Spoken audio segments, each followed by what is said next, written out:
तो चलिए शुरू किया जाए आज की इस क्लास को। मेरा नाम है उदित कुशवाहा, मैं आप सभी का स्वागत करता हूं जिज्ञासा लर्निंग प्लेटफॉर्म पे। So let's start and the very first question is on your screen. Jharkhand आपदा प्रबंधन अधिनियम 2005 की निम्नलिखित धाराओं पर विचार कीजिए। Consider the following sections of the Jharkhand disaster management act 2005। धारा 14(1) राज्य आपदा प्रबंधन प्राधिकरण की स्थापना। धारा 20 राज्य कार्यकारी समिति का गठन। धारा 25 जिला आपदा प्रबंधन प्राधिकरण का गठन। ऊपर दिए गए युग्मों में से कौन सा से सही सुमेलित है या है? Which of the pairs given above is are correctly matched? 1 and 2 only, 2 and 3 only, 1 and 3 only या 1, 2 and 3? आपको बताना है कि सही उत्तर क्या होगा। बेहद प्यारा सा सवाल है ये। अब यहां पर ध्यान रखेंगे, झारखंड आपदा प्रबंधन अधिनियम 2005 कहिए या सिर्फ आपदा प्रबंधन अधिनियम 2005 कहिए, ठीक है। तो इसी के आधार पर सारे के सारे प्रावधान किए गए हैं आपदा प्रबंधन को लेकर के। तो धारा 14(1) में ये प्रावधान है कि राज्यपाल राज्य आपदा प्रबंधन प्राधिकरण की स्थापना कर सकते हैं। ये पावर किसके पास है? ये राज्यों के राज्यपाल के पास है। तो ये तो बिल्कुल करेक्ट स्टेटमेंट हो गया। धारा 20 राज्य कार्यकारी समिति यानी स्टेट एग्जीक्यूटिव कमेटी के गठन का प्रावधान करता है। और ध्यान रखेंगे, जैसे इसके जो हेड होते हैं वो सीएम होते हैं, इसके जो चेयरपर्सन होते हैं या हेड कह लीजिए वो कौन होते हैं? वो होते हैं चीफ सेक्रेटरी। ध्यान रख लीजिएगा। जिला आपदा प्रबंधन प्राधिकरण यानी डीडीएमए का गठन धारा 25 के तहत किया गया है। और इसके जो चेयरपर्सन होते हैं या एक तरह से कह लीजिए हेड जो होते हैं वो होते हैं या तो डीसी या फिर डीएम, दोनों में से कोई भी हो सकते हैं। तो इस तरीके से अगर हम बात करेंगे तो धारा 25 में डीडीएमए, धारा 20 में स्टेट एग्जीक्यूटिव कमेटी और धारा 14(1) में राज्य आपदा प्रबंधन प्राधिकरण के बारे में प्रावधान है। ऑप्शन डी क्या हो जाएगा? सही उत्तर हो जाएगा। ठीक है, तो बेहद ही मतलब कह सकते हैं कि जब तक से आपको फैक्ट याद नहीं रहेंगे ऐसे सवाल शायद ही बने। अगला सवाल है, झारखंड राज्य आपदा प्रबंधन प्राधिकरण यानी Jharkhand state disaster management authority के संबंध में निम्नलिखित कथनों पर विचार कीजिए। इसकी अध्यक्षता राज्य सरकार के मुख्य सचिव करते हैं। इसका गठन आपदा प्रबंधन अधिनियम 2005 की धारा 14(1) के तहत किया गया है। इसका मुख्यालय नामकुम रांची में स्थित है। अब बताना है ऊपर दिए गए कथनों में से कौन सा कथन सही है। ठीक है, ध्यान रखेंगे क्या है सही है, आपको ध्यान रखनी है। अब अगर हम बात करेंगे Jharkhand state disaster management authority, ध्यान रख लीजिएगा इसकी अध्यक्षता राज्य सरकार के मुख्य सचिव नहीं बल्कि राज्य सरकार के मुख्यमंत्री करते हैं। तो जाहिर सी बात है अगर मुख्यमंत्री करेंगे तो ऑप्शन या स्टेटमेंट 1 क्या हो जाएगा? गलत हो जाएगा। एक अगर गलत होगा तो हम इसको बाहर करेंगे। जाहिर सी बात है ऑप्शन सी भी क्या होगा? बाहर होगा। और ऑप्शन डी भी क्या हो जाएगा? इस दौड़ से बाहर हो जाएगा।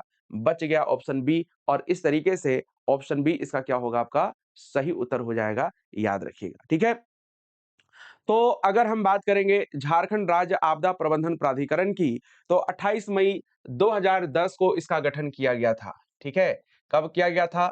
28 मई 2010 को इसका गठन किया गया था राज्यपाल के अनुशंसा से, है ना? क्योंकि जो है आपका, ठीक है, धारा 14(1) में के तहत ही इसका गठन किया जाता है और वो राज्यपाल के पास ये अधिकार है।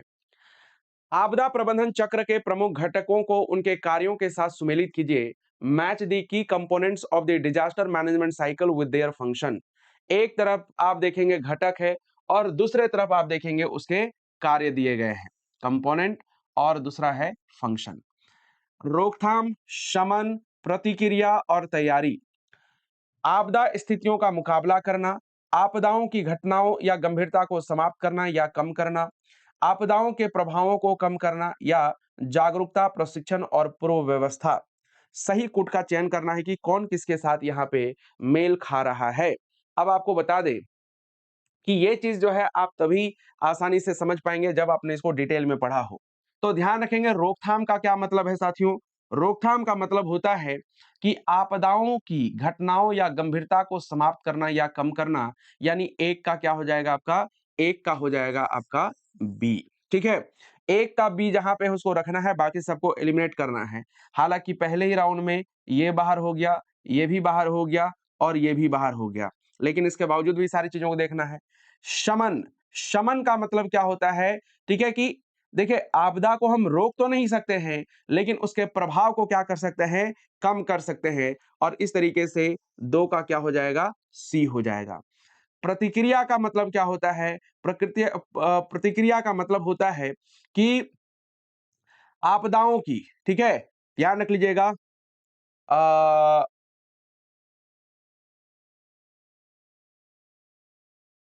हाँ, प्रतिक्रिया का मतलब क्या हो गया कि जब हम कोई भी आपदा की स्थिति आती है, तो उसका क्या करना, आपका मुकाबला करना। और इस तरीके से इसका क्या हो जाएगा, ए हो जाएगा।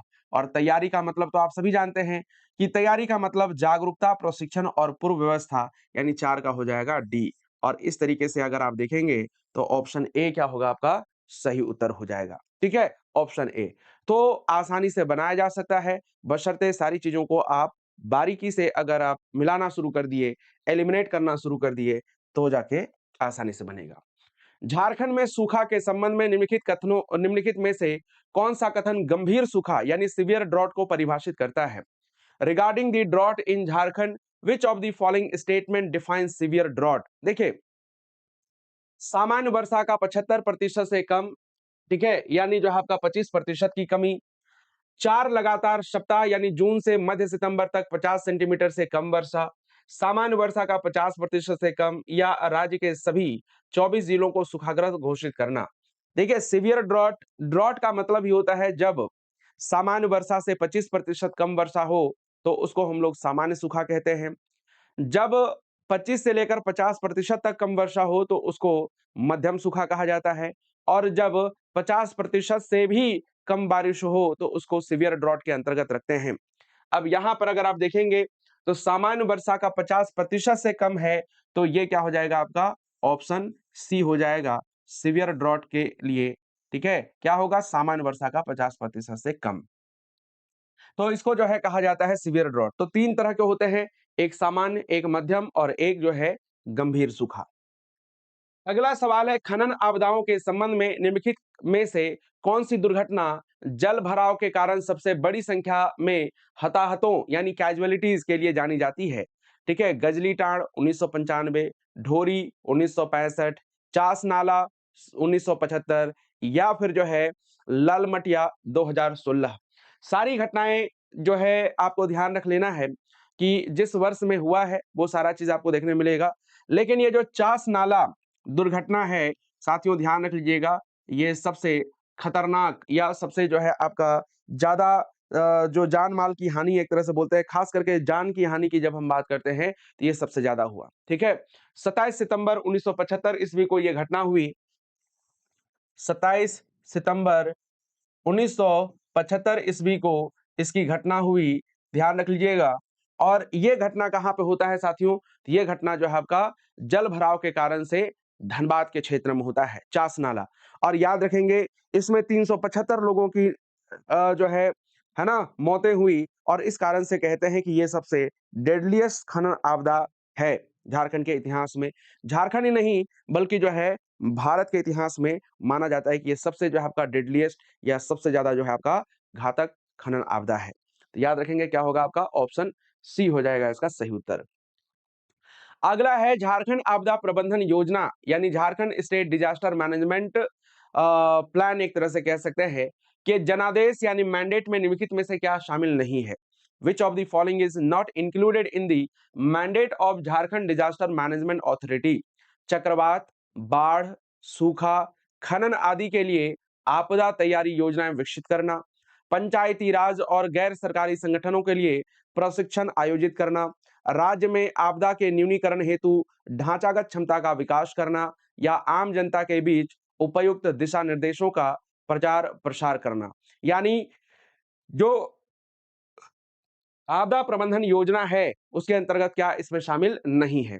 तो यहां पर अगर हम बात करेंगे, देखिए, चक्रवात, बाढ़, सूखा, खनन आदि के आपदा के लिए तैयारी योजनाएं विकसित करना, जाहिर सी बात है इसका जो है काम होगा ही होगा। इसके बाद अगर हम बात करें पंचायती राज और गैर सरकारी संगठनों के लिए प्रशिक्षण आयोजित करना, ऐसा कोई प्रावधान नहीं है। राज्य में आपदा के न्यूनीकरण हेतु ढांचागत क्षमता का विकास करना, ये काम है। और आम जनता के बीच उपयुक्त दिशा निर्देशों का प्रचार प्रसार करना, ये भी काम है। ठीक है, अब अगर हम यहाँ पे बात करेंगे, पूछा है क्या शामिल नहीं है, तो शामिल अगर नहीं है तो वो हो जाएगा आपका कौन सा, ऑप्शन बी, यानी पंचायती राज और गैर सरकारी संगठनों के लिए प्रशिक्षण आयोजित करना, ये शामिल नहीं है साथियों। अगला सवाल है बहुत ही प्यारा सा, ठीक है, बताइए इसका राइट आंसर क्या होगा। सवाल है कि निम्नलिखित में से कौन सा से संस्थान खनन आपदाओं के जोखिम प्रबंधन के लिए झारखंड राज्य आपदा प्रबंधन प्राधिकरण को तकनीकी सहायता प्रदान करता है या करते हैं। बिरसा कृषि विश्वविद्यालय, ठीक है, Indian school of mines Dhanbad, इसके अलावा जो है मेकॉन रांची, है ना। तो ध्यान रख लीजिएगा, झारखंड में आपदा प्रबंधन के लिए कई सारी संस्थाएं जो है काम कर रही हैं और इनके सहयोग से ही झारखंड में कई सारे जो आपदाएं हैं उसके न्यूनीकरण का काम किया जा चुका है। तो अगर हम बात करेंगे कौन कौन सी संस्थाएं हैं, तो दरअसल झारखंड सरकार की एक अपनी डिपार्टमेंट है और उसका नाम है सृजन, है ना। सृजन डिपार्टमेंट का जो है आपका गठन किया गया है। अब सृजन जो डिपार्टमेंट है यह अकेले काम नहीं करती है बल्कि कई सारी संस्थाओं के साथ मिलकर काम करती है। और वो कौन कौन से, जैसे बिरसा एग्रीकल्चर यूनिवर्सिटी, ये सूखा के लिए काम करती है और उसमें भी खास करके कौन सा, जो कृषि सूखा होता है उसके लिए काम करता है, ध्यान रखेंगे, है ना, किसके लिए, कृषि सूखा के लिए कार्य करती है ये। इंडियन स्कूल ऑफ माइंस की बात करते हैं तो खनन संबंधी आपदा के लिए काम करता है कौन, ठीक है, इंडियन स्कूल ऑफ माइंस खनन आपदा के लिए। इसके बाद अगर हम देखेंगे मेकॉन जो है यह किसके लिए, औद्योगिक आपदा यानी इंडस्ट्रियल आपदा के लिए कार्य जो है इसका मुख्य है, औद्योगिक आपदा के लिए। अब अगर हम यहाँ पे बात करेंगे साथियों, तो जो है क्या होगा, जाहिर सी बात है ये सारे के सारे संस्थान एक साथ काम कर रहे हैं, तो ऑप्शन डी क्या हो जाएगा आपका करेक्ट आंसर हो जाएगा। तो आपदा प्रबंधन प्राधिकरण को तकनीकी सहायता प्रदान करता है कौन, ये सारे के सारे हो जाएंगे, ध्यान रख लीजिएगा, ठीक है, सारे के सारे हो जाएंगे। अब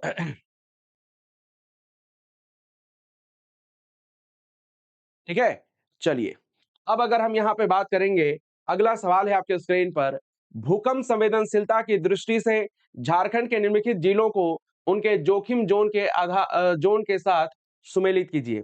एक तरफ है जिला और दूसरी तरफ है जोखिम zone. Godda, Dhanbad, Ranchi, zone 2, zone 3, zone 4, ठीक है, यानी कम जोखिम, मध्यम जोखिम, उच्च जोखिम। अब आपको सही कोड का चयन करते हुए, ठीक है, क्या करना है, आपको जो है बताना है, ठीक है।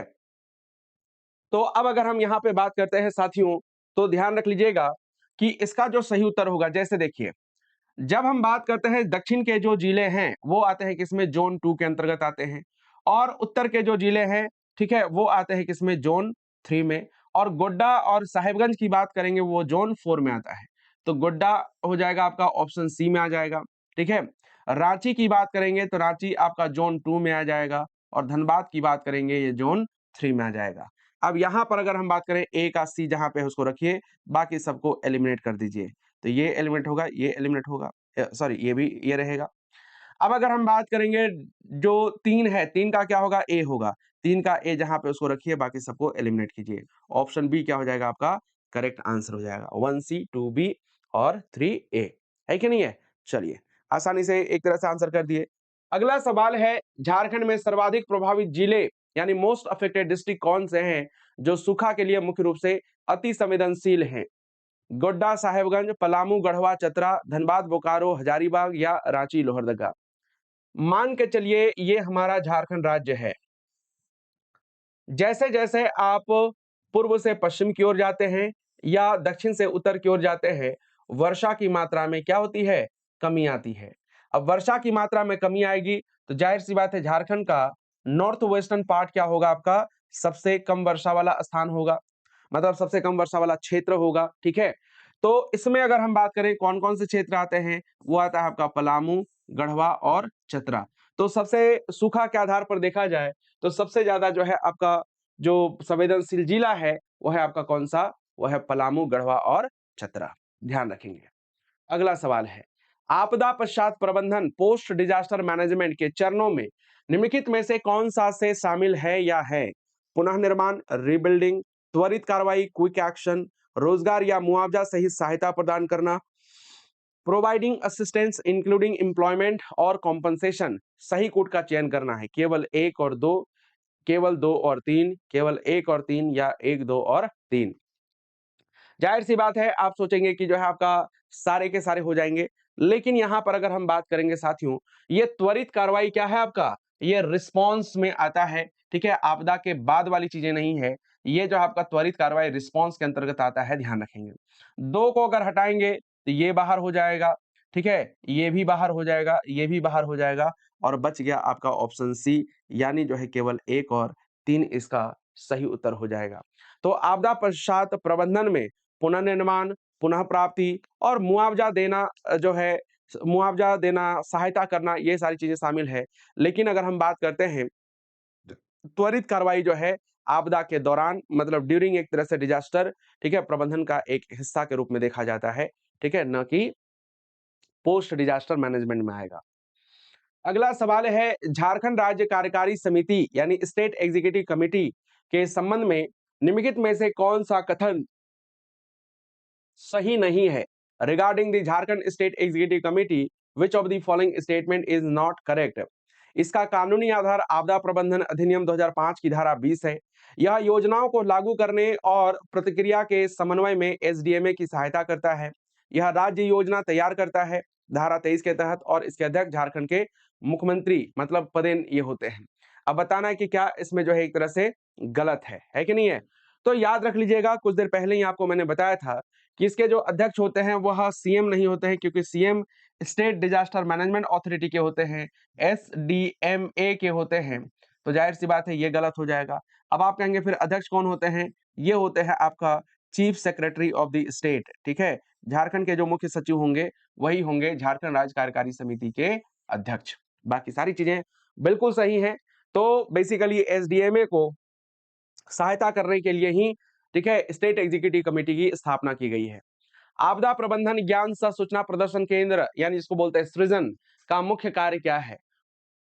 आपदा तैयारी के लिए 3500 अग्रिम राहत राशि प्रदान करना, आपदाओं पर त्वरित कार्रवाई हेतु योजनाएं तैयार करना, स्थानीय आवश्यकताओं के आधार पर सूचना प्रसार और सामुदायिक जागरूकता के उपकरण के रूप में कार्य करना, या राज्य, जिला, प्रखंड तथा पंचायत स्तर पर सूचना संपर्क नेटवर्क विकास करना।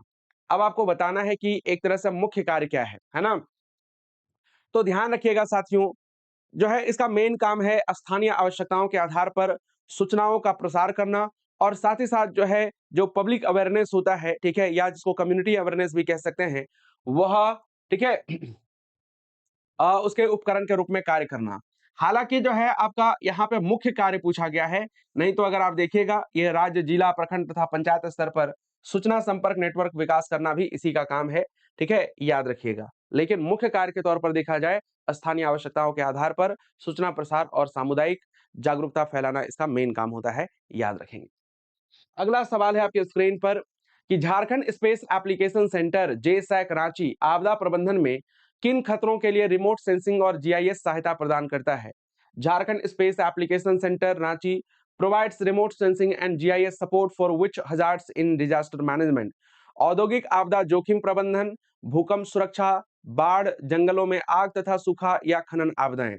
अब यहाँ पे ध्यान रख लीजिएगा, इसकी स्थापना इसरो के सहायता से की गई है, ठीक है, यानी इंडियन स्पेस रिसर्च ऑर्गेनाइजेशन की सहायता से की गई है, ध्यान रखिएगा।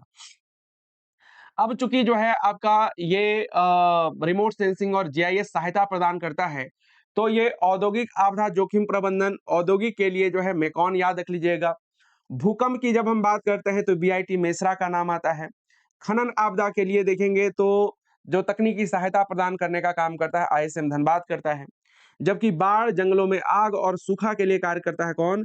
Jharkhand space application centre. तो ऑप्शन सी क्या हो जाएगा? सही उत्तर हो जाएगा। ठीक है, अगला सवाल है, झारखंड आपदा प्रबंधन अधिनियम 2005 के तहत जिला योजना किस धारा के अंतर्गत तैयार की जाती है? Under the Jharkhand disaster management act 2005 the district plan is prepared under which section? Section 23, section 31, section 42 या सेक्शन 46? आप सभी को बता दें कि जिला योजना, ठीक है, आपदा प्रबंधन अधिनियम 2005 की धारा 31 के तहत तैयार की जाती है, ठीक है, याद रख लीजिएगा। जबकि जो है अगर हम बात करते हैं राज्य योजना योजना जो तैयार किया जाता है वो 23 के तहत किया जाता है। तो ये जो है आपका इसके तहत राज्य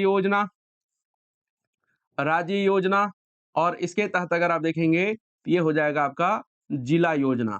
अब चूंकि आपसे जो सवाल पूछा गया है वह पूछा गया है जिला योजना के संबंध में, सही उत्तर हो जाएगा ऑप्शन बी, है ना। क्या होगा?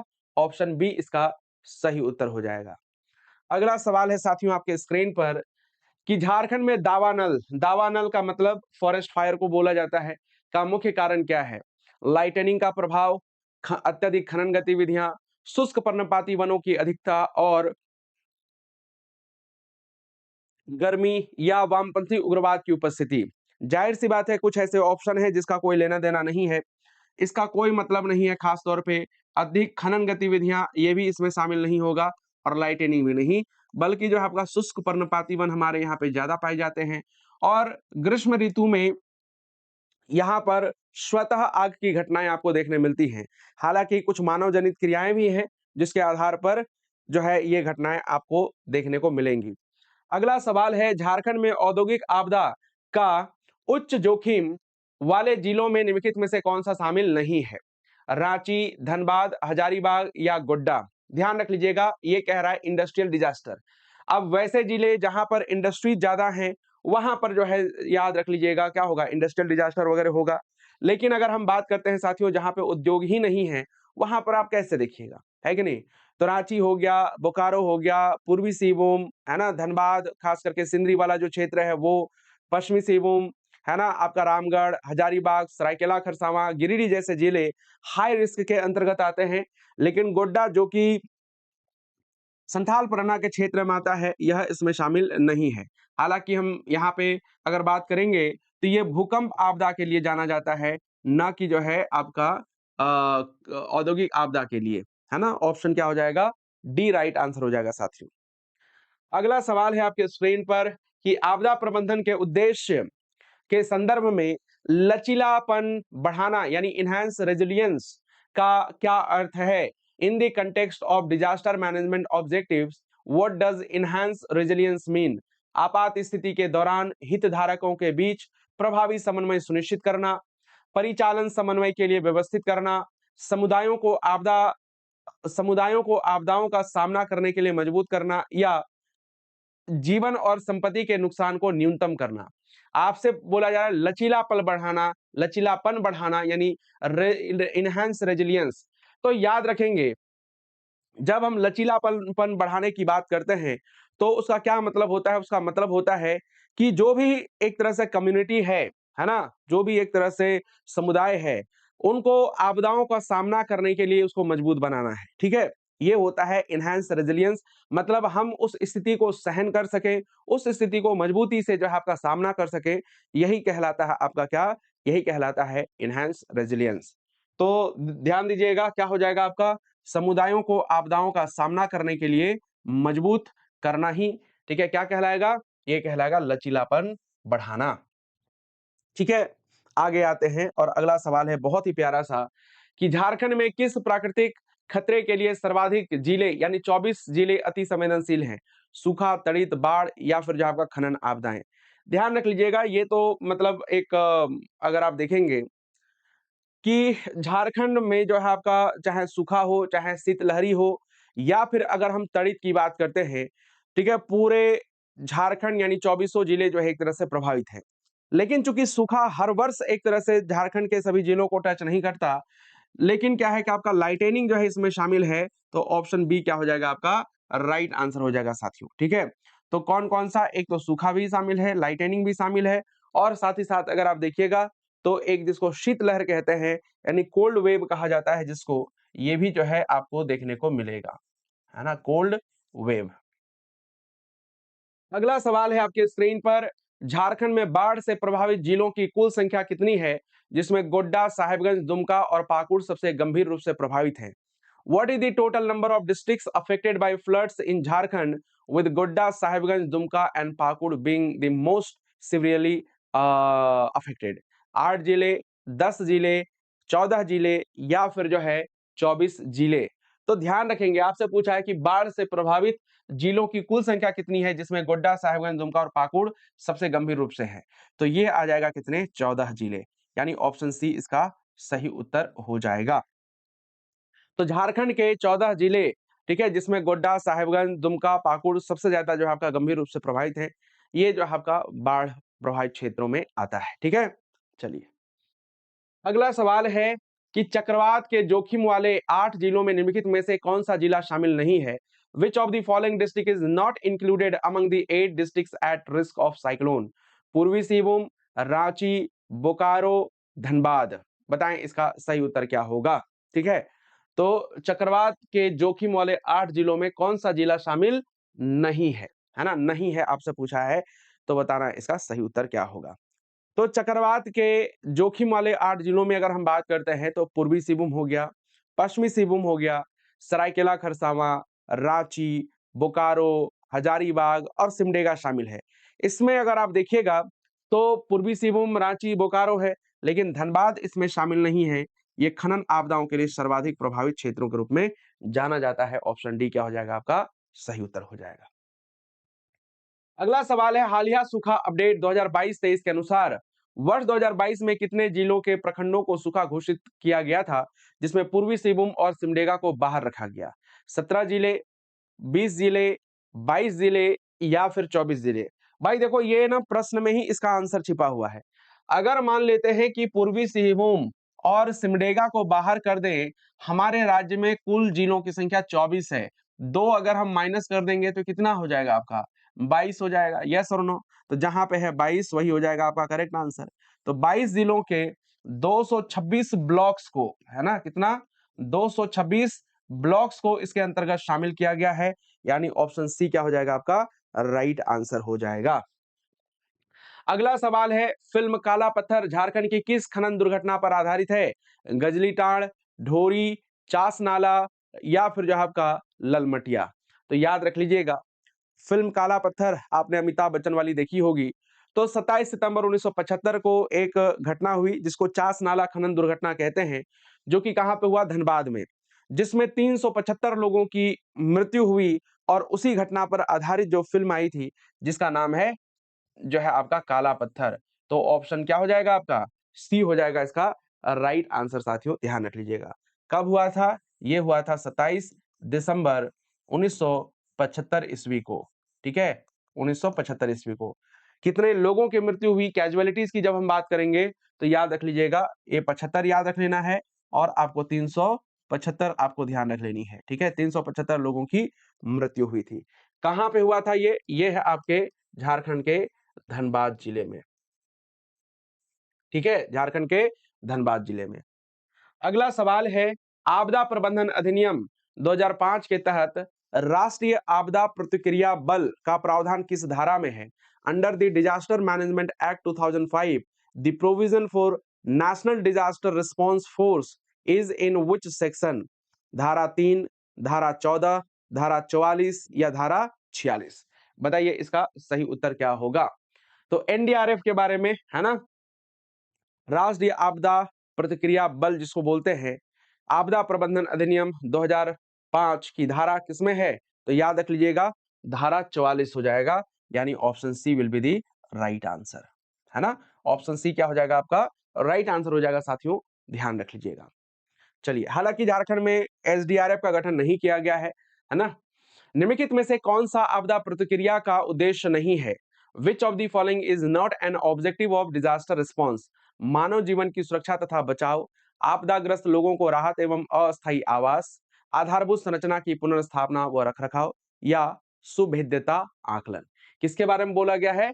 आपदा प्रतिक्रिया यानी डिजास्टर रिस्पॉन्स। ठीक है, अब अगर आप देखेंगे यहां पे तो जैसे प्री डिजास्टर एक मैनेजमेंट होता है और उसके अंतर्गत ही क्या होगा आपका जो सुभेद्यता आकलन, यानी इसको हम लोग बोलते हैं वल्नरेबिलिटी असेसमेंट, ये जो है आपका प्री डिजास्टर मैनेजमेंट के अंतर्गत या एक तरह से रोकथाम का हिस्सा है। ठीक है, ध्यान रखेंगे।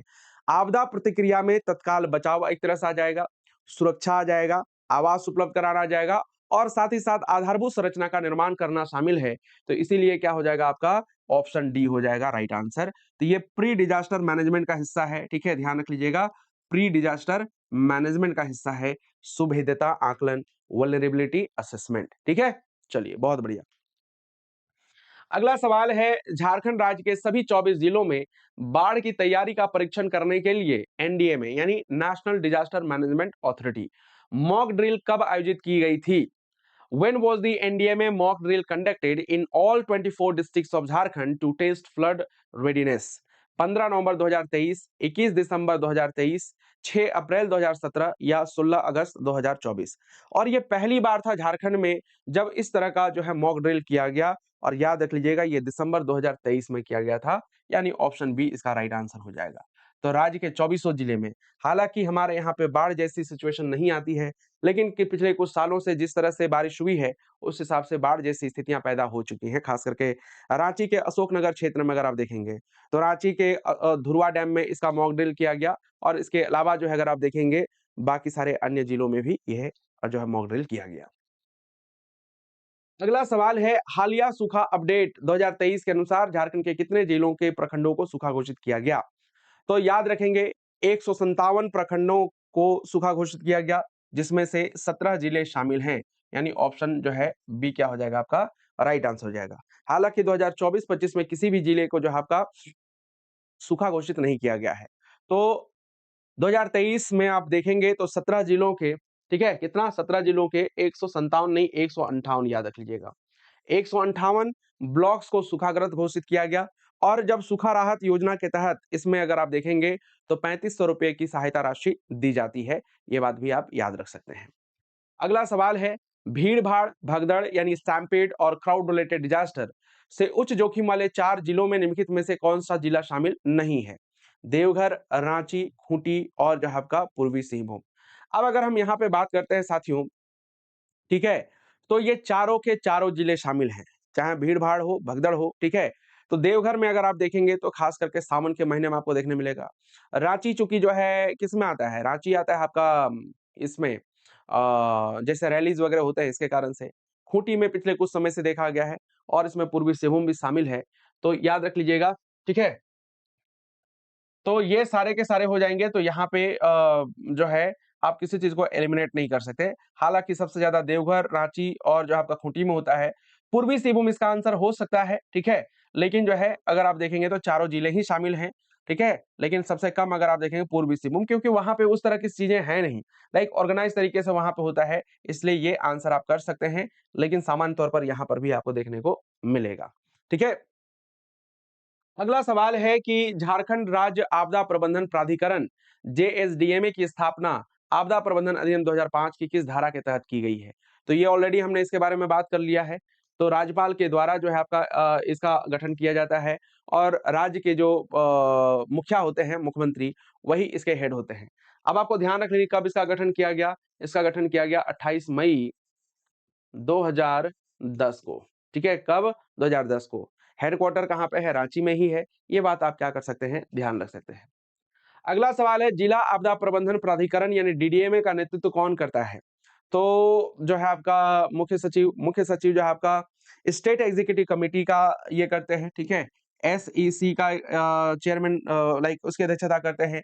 इसके बाद जो है आपका चीफ मिनिस्टर की जब हम बात करते हैं तो ये जो है आपका एसडीएमए का है ना, और ये जो है आपका डीडीएमए का, डीडीएमए, ठीक है, district disaster management authority.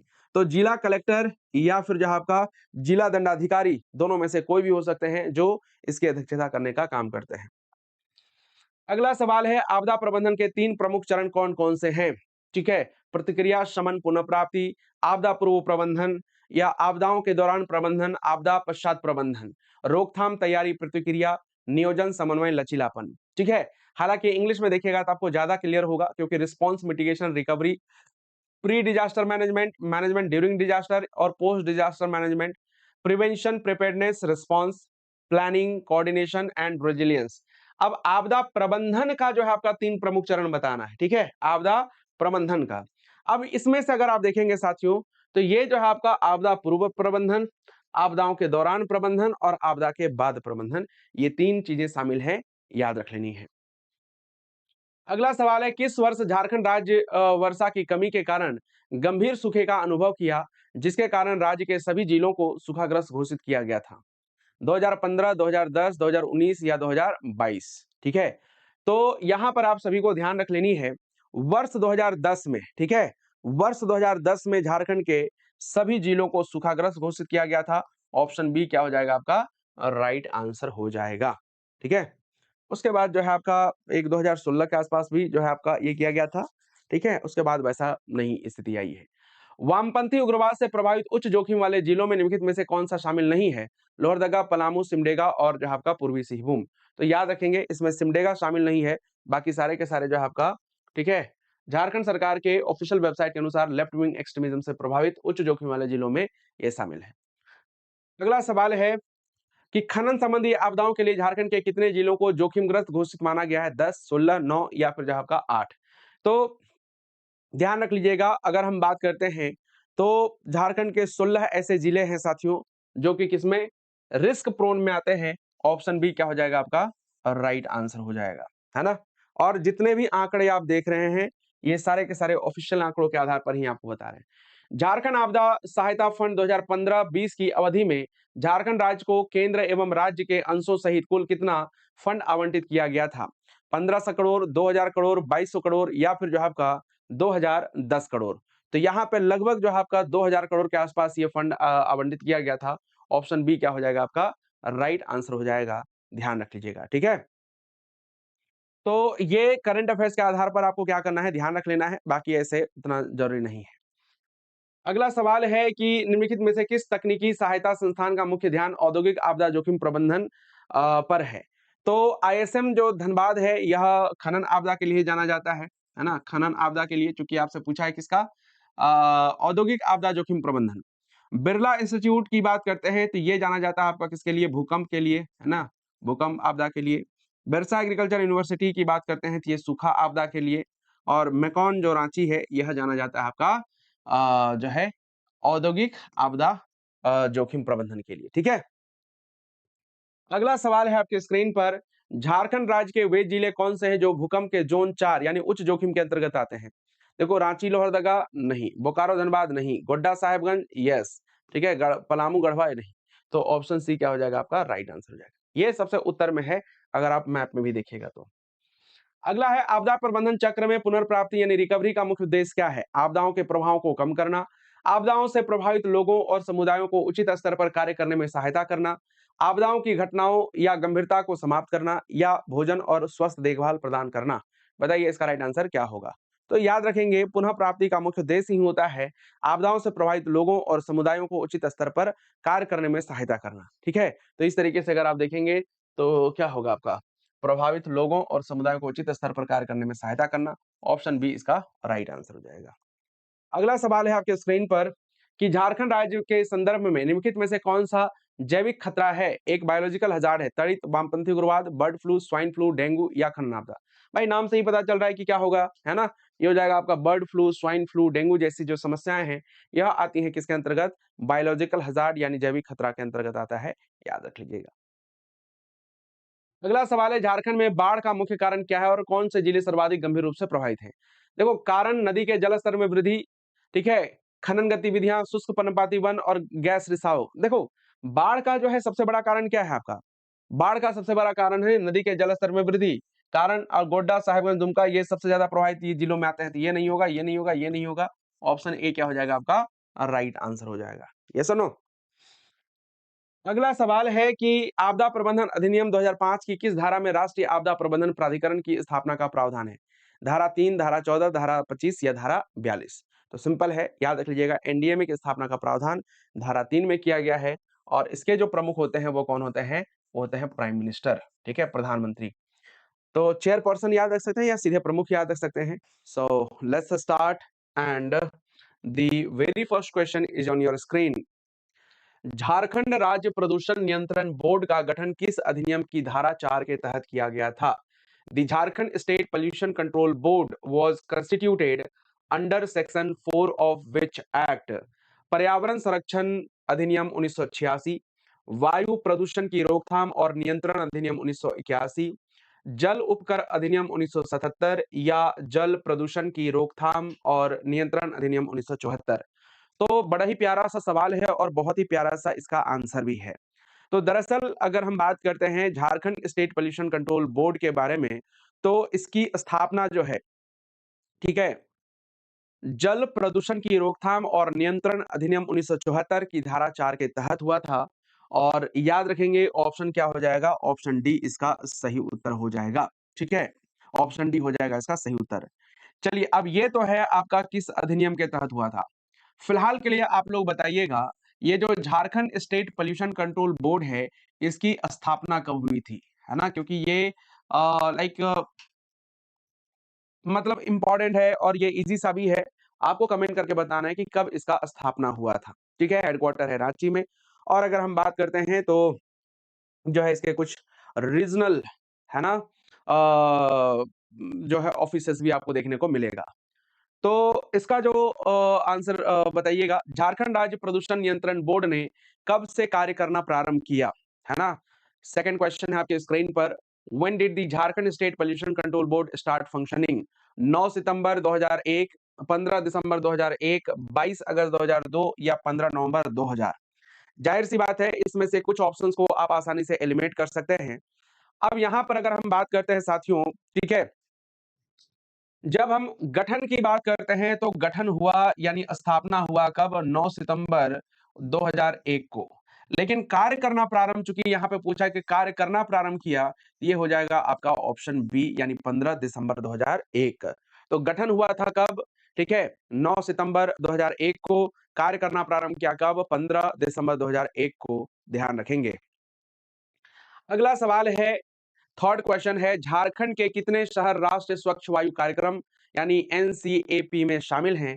How many cities of Jharkhand are included in the national clean air program? 1, 2, 3 या फिर जो है 4? तो आप सभी को ध्यान रख लेना है, धनबाद, जमशेदपुर और रांची, है ना, कितने 3 हो जाएंगे। एक हो जाएगा आपका धनबाद, दूसरा हो जाएगा जमशेदपुर,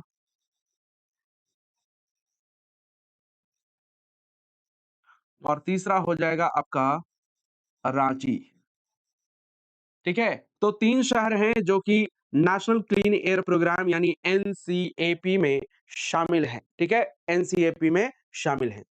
अगला प्रश्न है, निम्नलिखित में से कौन सा झारखंड राज्य प्रदूषण नियंत्रण बोर्ड का क्षेत्रीय कार्यालय सह प्रयोगशाला नहीं है? Which of the following is not a regional office come laboratory of the Jharkhand state pollution control board? Dhanbad, Jamshedpur, Daltonganj या फिर जो है हजारीबाग? और आप सभी जानते हैं कि 4 शहरों में, धनबाद, जमशेदपुर, हजारीबाग और देवघर में आपको क्या देखने मिलेगा, क्षेत्रीय कार्यालय सह लेबोरेटरी यानी रीजनल ऑफिस सह प्रयोगशाला आपको देखने मिलेगा। वहीं अगर हम रांची के तुपुदाना में बात करते हैं तो क्षेत्रीय कार्यालय आपको देखने को मिल जाता है। ठीक है, अब अगर हम यहाँ पे बात करते हैं तो डाल्टनगंज इसमें नहीं होगा। हाँ, यही अगर होता कौन सा आपका, यही होता आपका देवघर, तो देवघर इसका, ठीक है, इसमें शामिल है, न कि डाल्टनगंज। ठीक है, तो याद रखेंगे धनबाद में है, जमशेदपुर में है, हजारीबाग में है और कहां पे है, देवघर में है। ठीक है, अगला सवाल है साथियों आपके स्क्रीन पर, ग्रामीण झारखंड में वायु गुणवत्ता की निगरानी और प्रदूषण हॉटस्पॉट की पहचान करने के लिए कौन सी पहल शुरू की गई है? Which initiative has been launched to monitor air quality in rural Jharkhand and identify pollution hotspot? राष्ट्रीय स्वच्छ वायु कार्यक्रम, निरंतर परिवेशी वायु गुणवत्ता निगरानी प्रणाली, ठीक है, पर्यावरण सखी या ग्रीन वॉल परियोजना? तो आपने अगर इसको डिटेल में पढ़ा होगा तो ग्रामीण झारखंड में वायु गुणवत्ता की निगरानी करने के लिए और साथ ही साथ प्रदूषण हॉटस्पॉट की पहचान करने के लिए पर्यावरण सखी पहल की शुरुआत की गई है। तो सही आंसर क्या हो जाएगा, ऑप्शन सी हो जाएगा, यानी पर्यावरण सखी। ठीक है, हिंदी में भी और इंग्लिश में भी। अगला सवाल है साथियों आपके स्क्रीन पर कि झारखंड में भूजल का प्रदूषण मुख्य रूप से किन तत्वों की अधिकता के कारण होता है? The contamination of ground water in Jharkhand is mainly due to excess presence of which element? Ammonia और नाइट्रेट, आर्सेनिक और फ्लोराइड, कार्बन डाइऑक्साइड और सल्फर डाइऑक्साइड या पारा और सीसा? तो आप सभी को बता दें कि इसका जो सही उत्तर हो जाएगा वो हो जाएगा आर्सेनिक एंड फ्लोराइड।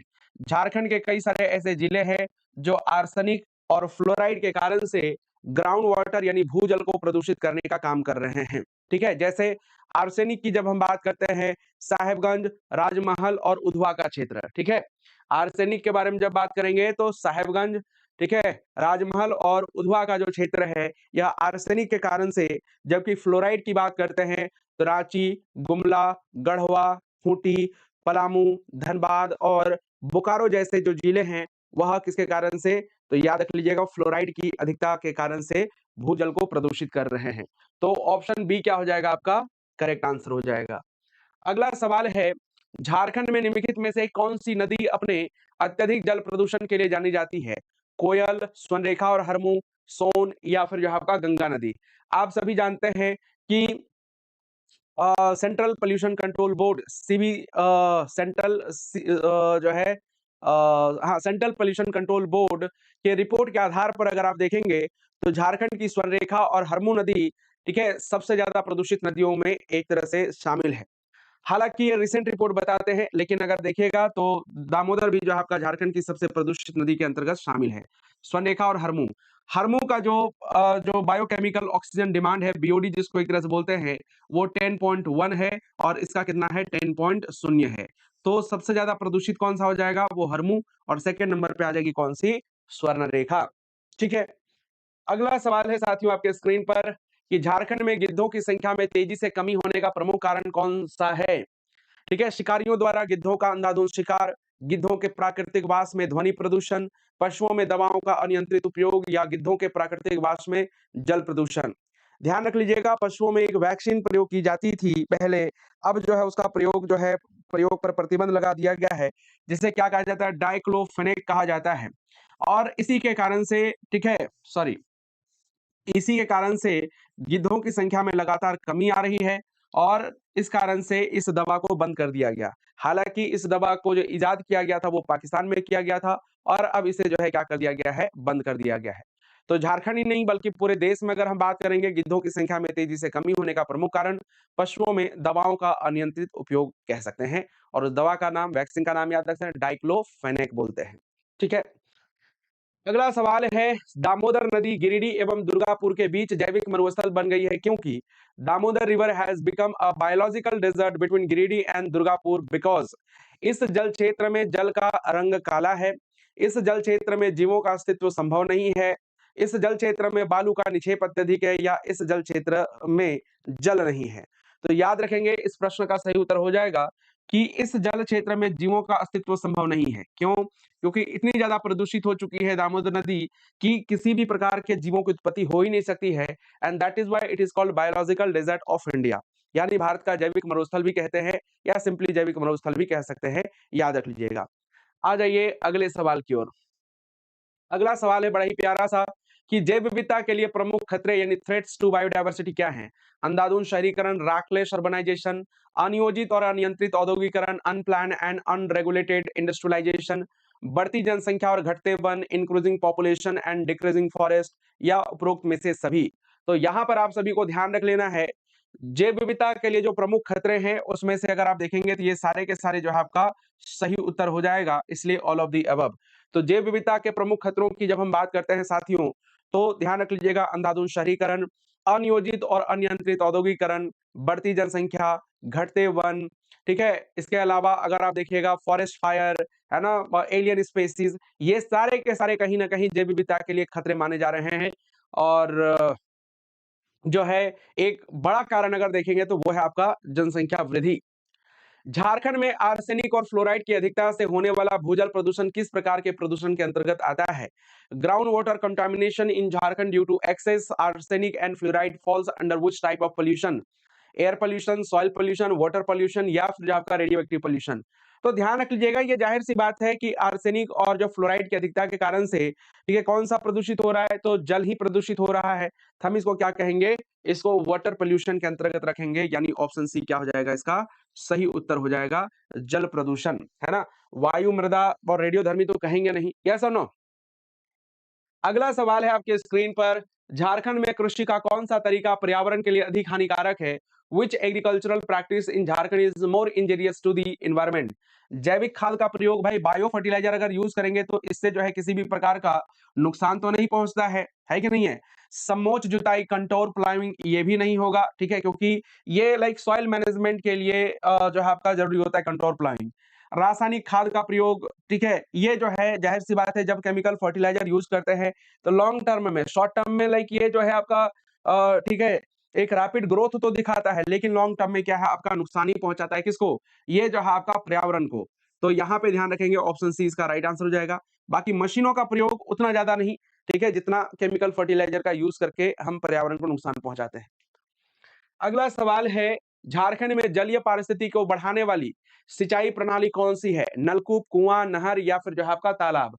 तो आप सभी ध्यान रख लीजिएगा कि तालाब सिंचाई प्रणाली जलीय पारिस्थितिकी को बढ़ाता है। क्यों? क्योंकि तालाब जलीय जीवों के लिए आवास प्रदान करते हैं और भूजल स्तर को रिचार्ज करने में क्या करते हैं? मदद करते हैं। तो इसलिए क्या हो जाएगा आपका? तालाब इसका सबसे बेहतर उदाहरण हो जाएगा, ठीक है, किसका?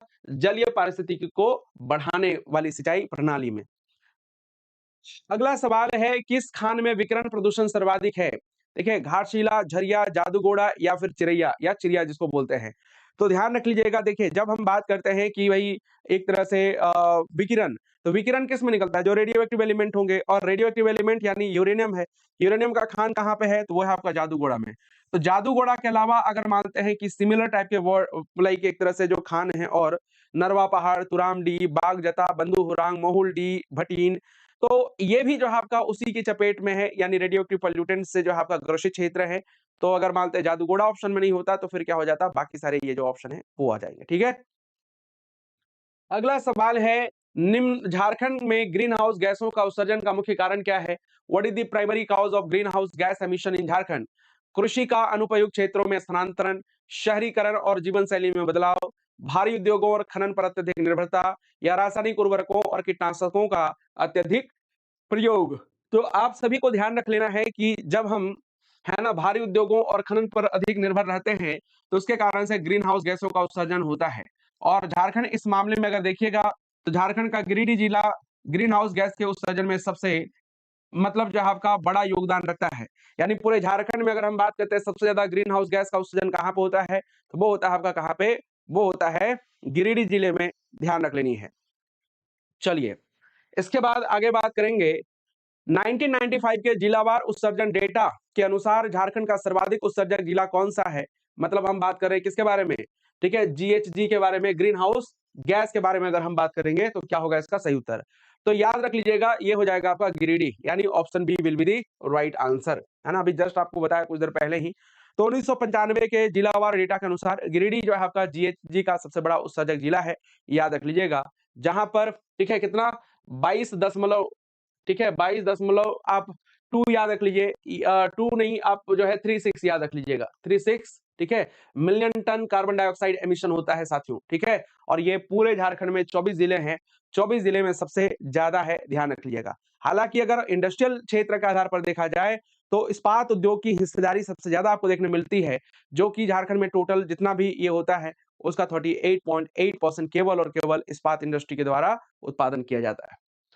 अगला सवाल है, झारखंड के औद्योगिक क्षेत्र के उत्सर्जन में सबसे बड़ी हिस्सेदारी किस उद्योग की है? अच्छा, इसके बारे में तो अभी जस्ट बताया आपको। तो इस्पात उद्योग आप क्या करेंगे, याद रख लीजिएगा, ठीक है। स्टील इंडस्ट्री का कंट्रीब्यूशन सबसे ज्यादा आपको देखने मिलता है, कितना है? तो 38.8%, ठीक है, 38.8% अकेले इस्पात उद्योग करता है। अगला है, झारखंड में किस उद्योग में सर्वाधिक CO2 तीव्रता उत्पादन के अनुपात में अधिक उत्सर्जन पाई जाती है? विच industry in Jharkhand has the highest CO2 intensity, high emission versus production ratio? Sponge iron, cement उद्योग, तांबा उद्योग, या फिर जो आपका एल्यूमिनियम? तो यहां पर आप सभी को ध्यान रख लेना है, ये क्या हो जाएगा? ये हो जाएगा कॉपर इंडस्ट्री, यानी option C will be the right answer, ठीक है। ऑप्शन सी क्या हो जाएगा आपका सही उत्तर हो जाएगा, ध्यान रख लीजिएगा, है ना। ये सारी चीजें जो है ना, काफी इंपॉर्टेंट है एग्जाम के पॉइंट ऑफ व्यू से। झारखंड में जलवायु परिवर्तन के परिणाम स्वरूप होने वाले प्रमुख पर्यावरणीय प्रभाव क्या हैं? What are the major environmental impacts resulting from climate change in Jharkhand? भूमि क्षरण और मरुस्थलीकरण, किसानों और बीमाकर्ताओं को नुकसान, ऐंठन और थकावट, या ऊर्जा दक्षता में कमी? तो ये ना बड़ा ही सिंपल सा है, याद रखिएगा, जलवायु परिवर्तन के परिणाम स्वरूप ठीक है, होने वाले प्रमुख पर्यावरणीय प्रभाव क्या हैं? तो भूमि क्षरण और मरुस्थलीकरण ये तो होगा ही होगा। किसान और बीमाकर्ताओं को नुकसान, भाई ये उतना ज्यादा ये नहीं है। ऐंठन और थकावट, ऊर्जा दक्षता में कमी, क्या होगा आपका? ऑप्शन ए इसका सही उत्तर हो जाएगा। सिंपल सिंपल क्वेश्चन है, ठीक है, बाकी आपको इसमें कुछ अलग से याद रखने की जरूरत नहीं है। अगला सवाल है कि आईपीसीसी यानी intergovernmental panel on climate change SRES A two scenario यानी ए2 परिदृश्य के तहत 21वीं सदी के अंत तक भारत में वार्षिक औसत सतही वायु तापमान में कितनी वृद्धि का अनुमान है?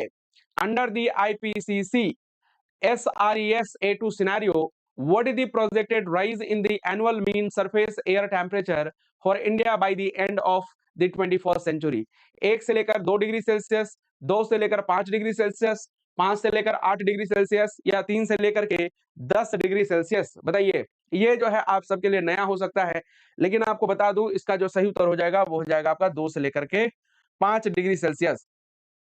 तो ये जो आईपीसीसी एसआरईएस ए2 परिदृश्य के तहत 21वीं सदी के अंत तक, यानी जो ये चल रहा है आपका 2000 से लेकर के 2099 तक 21वीं सदी है, तो 2099 तक यानी 21वीं सदी के अंत तक भारत में वार्षिक औसत सतही वायु तापमान जो है आपका 2 से लेकर 5 डिग्री सेल्सियस तक बढ़ने का अनुमान है साथियों।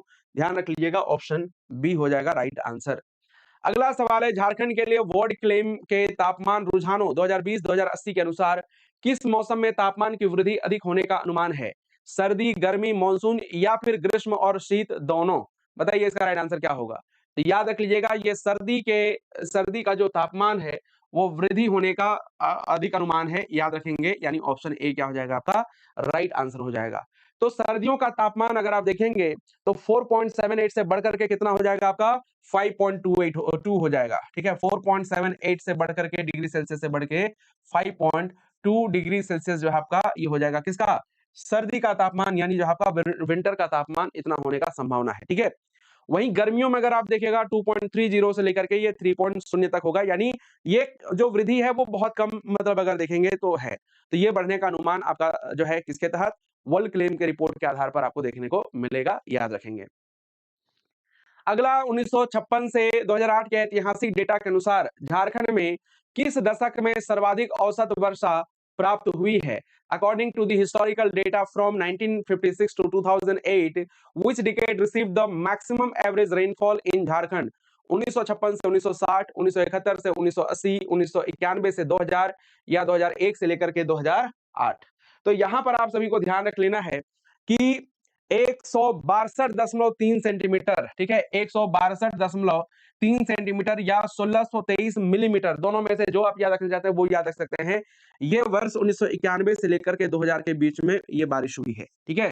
तो सबसे ज्यादा बारिश अगर हम देखते हैं जो रिकॉर्ड किया गया है वह 1991 से लेकर के 2000 के बीच में किया गया है साथियों, याद रखिएगा, है ना। चलिए आगे बात करते हैं और अगला सवाल है झारखंड में कुपोषण के संबंध में 3 साल से कम उम्र के लगभग कितने प्रतिशत बच्चे कम वजन के हैं, यानी अंडरवेट हैं?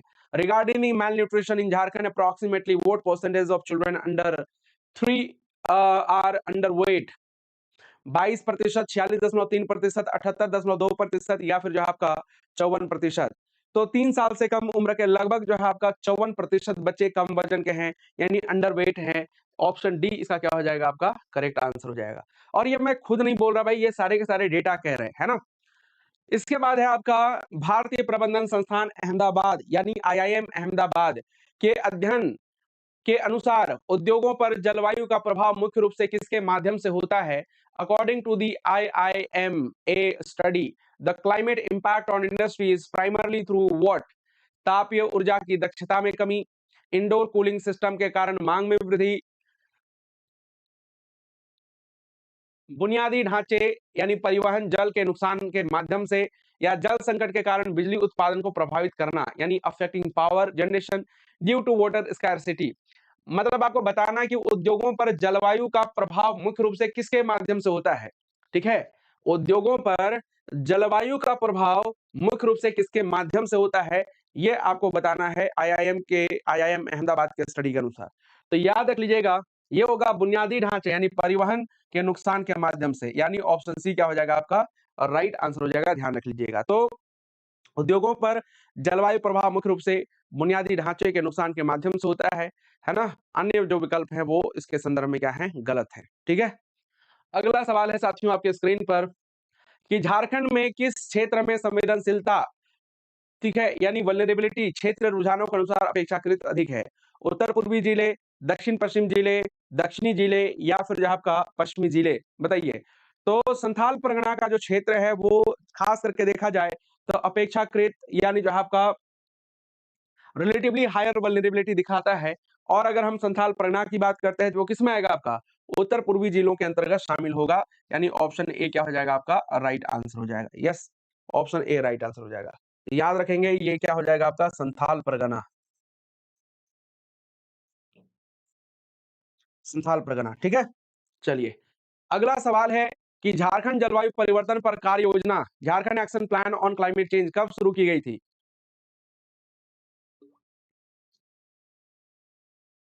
इजी सा सवाल है। 2008, 2011, 2014 या 2016? तो याद रखेंगे साथियों, ये 2014 में शुरू की गई थी, यानी ऑप्शन सी क्या हो जाएगा इसका? राइट आंसर हो जाएगा। अगला सवाल है आपके स्क्रीन पर, झारखंड जलवायु परिवर्तन पर कार्य योजना कितने क्षेत्रों में अनुकूलन और समन पर केंद्रित है?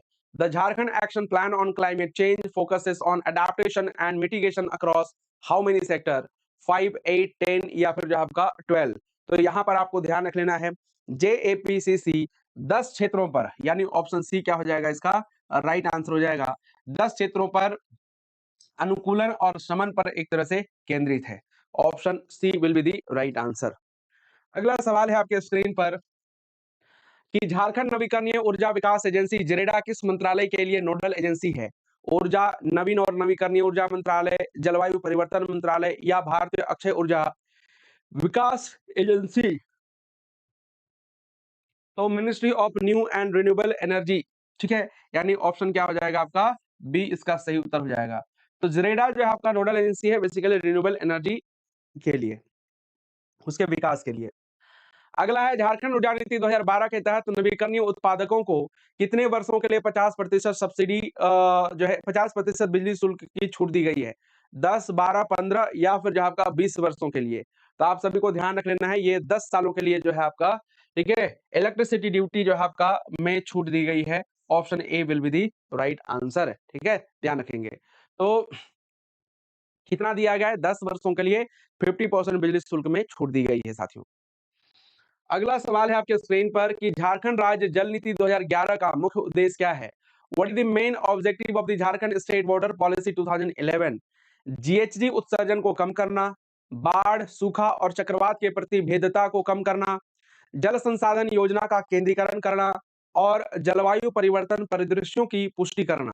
तो यहां पर याद रख लीजिएगा, ठीक है, ये बेसिकली क्या करता है आपका जो जो भेद्यता है, ठीक है, वल्नरेबिलिटी है, तो वो वल्नरेबिलिटी को कम करता है towards natural hazards like flood, drought and cyclone. Option B क्या हो जाएगा आपका? राइट आंसर हो जाएगा, ठीक है, ऑप्शन बी।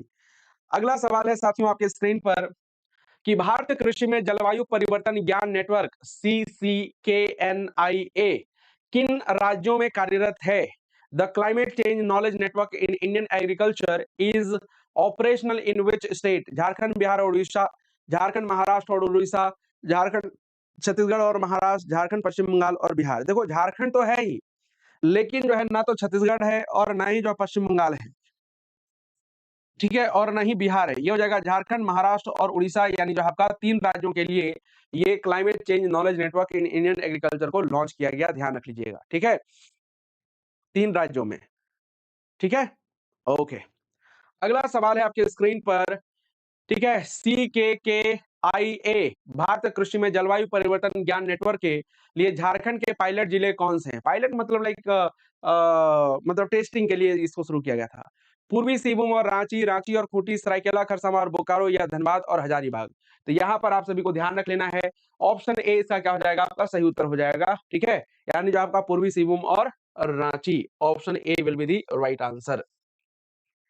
अगला सवाल है आपके स्क्रीन पर बहुत ही प्यारा सा कि NAPCC जलवायु परिवर्तन पर राष्ट्रीय कार्य योजना के तहत ग्रीन इंडिया मिशन के लिए झारखंड का सबसे संवेदनशील जिले के रूप में किसे चुना गया है? Which district of Jharkhand has been chosen for the green India mission under NAPCC? Ranchi, Khunti, Seraikela Kharsawan या हजारीबाग? तो ध्यान रखेंगे साथियों, ये हो जाएगा आपका सरायकेला खरसावां। ठीक है, सबसे ज्यादा जो संवेदनशील जिला है वह कौन सा? सरायकेला खरसावां, ध्यान रखेंगे। अगला सवाल है, खनन के प्रभावों को कम करने के लिए झारखंड सरकार ने किस राज्य के मॉडल के अनुरूप विधायी उपाय लाने का प्रस्ताव लिया है? आंध्र प्रदेश, महाराष्ट्र, पंजाब या फिर जो है आपका उड़ीसा? तो यहां पर याद रख लेना है, ठीक है, ये जो है आपका आंध्र प्रदेश के मॉडल को अपनाने का जो है बात किया गया है। तो कई सारी ऐसे चीजें होती हैं, जैसे एक एग्जाम्पल के तौर पर देखिएगा, झारखंड में स्थानीय भाषा में पढ़ाई करने का जो है वो अब स्कूलों में प्रावधान किए जा रहे हैं। यानी झारखंड में जो लोकल लैंग्वेजेस है, जैसे खोरठा, कुरमाली, पंचपरगनिया, हो, कुड़ुक, है ना, संथाली, मुंडारी, तो इनको पढ़ाया जाएगा झारखंड के स्कूलों में। तो वो किस राज्य के तर्ज पर? तो उसके लिए पश्चिम बंगाल गए हुए थे झारखंड के कुछ एक्सपर्ट, है ना। तो बेसिकली क्या है कि वैसे ही इसमें याद रख लेनी है कि जो खनन प्रभाव है उसको कम करने के लिए झारखंड सरकार ने आंध्र प्रदेश राज्य के मॉडल के अनुरूप विधायी उपाय लाने का प्रस्ताव किया है। अगला सवाल है, झारखंड आपदा प्रबंधन योजना का मुख्य कार्य क्या है? ठीक है, सिंपल सा सवाल है, but what is the main function of the Jharkhand disaster management plan? हालांकि ये जो है हमने डिजास्टर मैनेजमेंट वाले में भी पढ़ा था, लेकिन आप सभी को ध्यान रख लेना है कि जो भी जो है चीजें हैं, ठीक है, दोनों जगह पे आपको एक दो बार देखने को मिलेगा। GHG उत्सर्जन को नियंत्रित करना, वनीकरण को बढ़ावा देना, क्षतिग्रस्त बुनियादी ढांचे की बहाली और सुदृढ़ीकरण के लिए परियोजनाएं शुरू करना, ठीक है, समुदाय की अनुकूल क्षमताओं को संबोधित करना नहीं। तो केवल और केवल क्या होगा आपका? सी इसका सही उत्तर हो जाएगा साथियों। ठीक है, अगला सवाल है, झारखंड राज्य जलवायु परिवर्तन सेल, ठीक है, JSCCC की स्थापना किसके सहयोग से की गई थी? The Jharkhand state climate change cell was established in collaboration with whom? विश्व व्यापार संगठन यानी WTO, world trade organisation, amnesty international, ठीक है, विश्व बैंक या संयुक्त राष्ट्र विकास कार्यक्रम, यूनाइटेड नेशन डेवलपमेंट प्रोग्राम? तो आप सभी को ध्यान रख लेना है, झारखंड राज्य जलवायु परिवर्तन जो सेल है यानी JSCC, इसकी स्थापना UNDP यानी यूनाइटेड नेशन डेवलपमेंट प्रोग्राम के हेल्प से किया गया है, इसके साथ कोलैबोरेशन करके किया गया है, याद रखेंगे। ठीक है, चलिए अगला सवाल है आपके स्क्रीन पर बहुत ही प्यारा सा, कि झारखंड में जैव विविधता अधिनियम बायोलॉजिकल डाइवर्सिटी एक्ट को लागू करने के लिए संरचनाओं को मजबूत करने की परियोजना को कौन वित्त पोषित कर रहा है? UNDP, झारखंड जैव विविधता बोर्ड, झारखंड राज्य जलवायु परिवर्तन सेल या फिर जो आपका ग्रीन इंडिया मिशन? तो यहाँ पर संयुक्त राष्ट्र विकास कार्यक्रम जो है आपका क्या कर रहा है? ये जो आपका फंडिंग कर रहा है, ठीक है, किसके लिए? तो ध्यान रख लीजिएगा, जो बायोलॉजिकल डाइवर्सिटी एक्ट को लागू करने के लिए संरचनाओं को मजबूत करने की परियोजना को जो है UNDP वित्त पोषित कर रहा है। NAPCC जलवायु परिवर्तन पर राष्ट्रीय कार्य योजना कब जारी की गई थी? 30 जून 2006, 30 जून 2007, 30 जून 2008 या 30 जून 2009? तो याद रखेंगे साथियों, इसका जो सही उत्तर हो जाएगा वो हो जाएगा आपका ऑप्शन सी, यानी 30 जून 2008, है ना। आंसर कीजिए फटाफट। अगला सवाल है आपके स्क्रीन पर, कि JAPCC के प्रशासनिक ढांचे में कौन सा निकाय प्रतिक्रिया प्रदान करने, संसाधन जुटाने और समय पर डिलीवरी सुनिश्चित करने के लिए जिम्मेदार है? ठीक है, क्षेत्रीय कार्य समूह, राज्य संचालन समिति, राज्य सलाहकार समूह या राज्य कार्य समिति?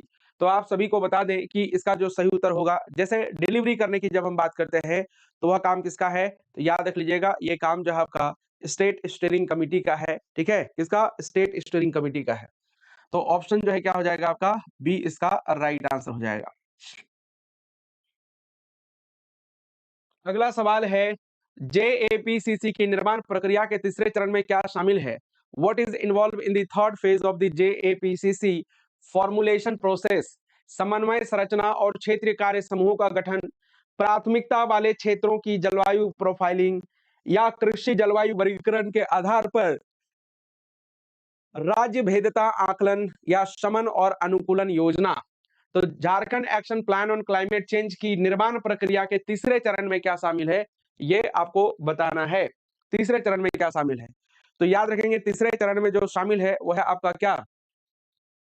जो स्टेट वल्नरेबिलिटी असेसमेंट है, ठीक है, state vulnerability assessment based on agroclimatic classification, यानी ऑप्शन सी क्या हो जाएगा इसका? और राइट आंसर हो जाएगा साथियों, ठीक है, ऑप्शन सी। चलिए अगला सवाल है आपके स्क्रीन पर, कि जेएपीसीसी के अनुसार झारखंड में दीर्घ अवधि तक आर्थिक चालक बने रहने वाले उद्योग कौन से हैं? ठीक है, ये आपको बताना है। ठीक है,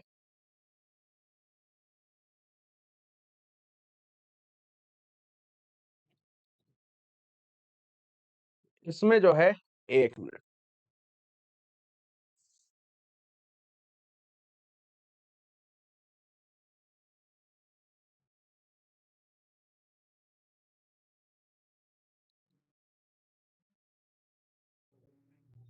इसको जो है हटा ही देते हैं, क्योंकि इसमें जो है आपका, चूंकि टेस्ट के लिए ये किया था ना, तो जो है, चलिए,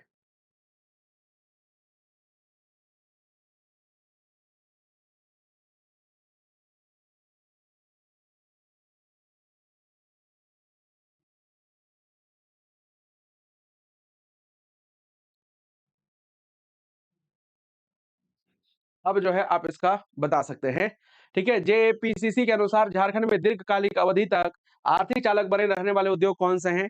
तो ध्यान रख लीजिएगा, झारखंड चूंकि जो आपका क्या है, झारखंड एक जो है कोयला और खनिज आधारित उद्योग यहाँ पे पाए जाते हैं, तो ऑप्शन ए क्या हो जाएगा आपका, इसका राइट आंसर हो जाएगा। ठीक है, ऑप्शन ए इसका क्या होगा, आपका राइट आंसर होगा।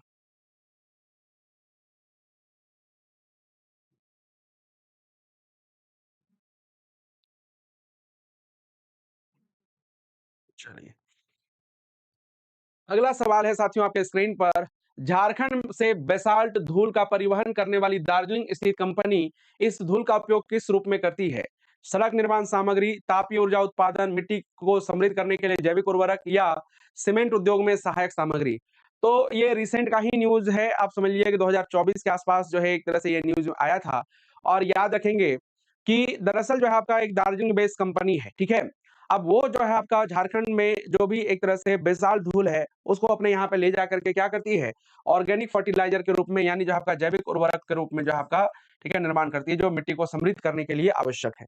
तो इससे क्या है कि आपका जो है कई सारी चीजों को, जो पर्यावरणीय क्षरण है, उसको कंट्रोल करने में ये सहायक है। अगला है, भूमिगत कोयला गैसीकरण पायलट परियोजना भारत में पहली बार कहाँ शुरू की गई? तो धनबाद, गिरिडीह, बोकारो, या फिर जामताड़ा। तो ध्यान रखेंगे ये हो जाएगा आपका जामताड़ा।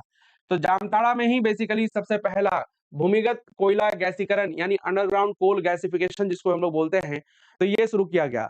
दरअसल जामताड़ा में एक कास्ता कोयला खान है, वहीं पे इसकी शुरुआत की गई है, याद रख सकते हैं। ठीक है, अगला सवाल है, भूमिगत कोयला गैसीकरण परियोजना का उद्देश्य क्या है? पारंपरिक खनन से कोयले का उत्पादन बढ़ाना, कोयले का मीथेन हाइड्रोजन कार्बन मोनोऑक्साइड में इन सिटू रूपांतरण करना, कोयले के व्यापार को नियंत्रित करना, या स्थानीय विकास निधि को भरने के लिए खनन संसाधनों का उपयोग करना। तो जाहिर सी बात है, पर्यावरण के आधार पर अगर हम देखेंगे, क्या होगा, कोयले का मीथेन हाइड्रोजन और कार्बन मोनोऑक्साइड इन सिटू रूपांतरण करना, यानी ऑप्शन बी क्या हो जाएगा, आपका राइट आंसर हो जाएगा। ध्यान रख लीजिएगा। ठीक है, अगला सवाल है आपके स्क्रीन पर कि जेएपीसीसी झारखंड जलवायु परिवर्तन पर कार्य योजना किस प्रकार के दृष्टिकोण पर केंद्रित है? केवल समग्र नीतियों पर जोर देता है, पर्यावरण संतुलन बनाए रखते हुए आजीविका के अवसरों को बढ़ाता है, कोयला और खनिज आधारित उद्योगों को हतोत्साहित करता है, या केवल राष्ट्र मिशनों के साथ संरेखन करना?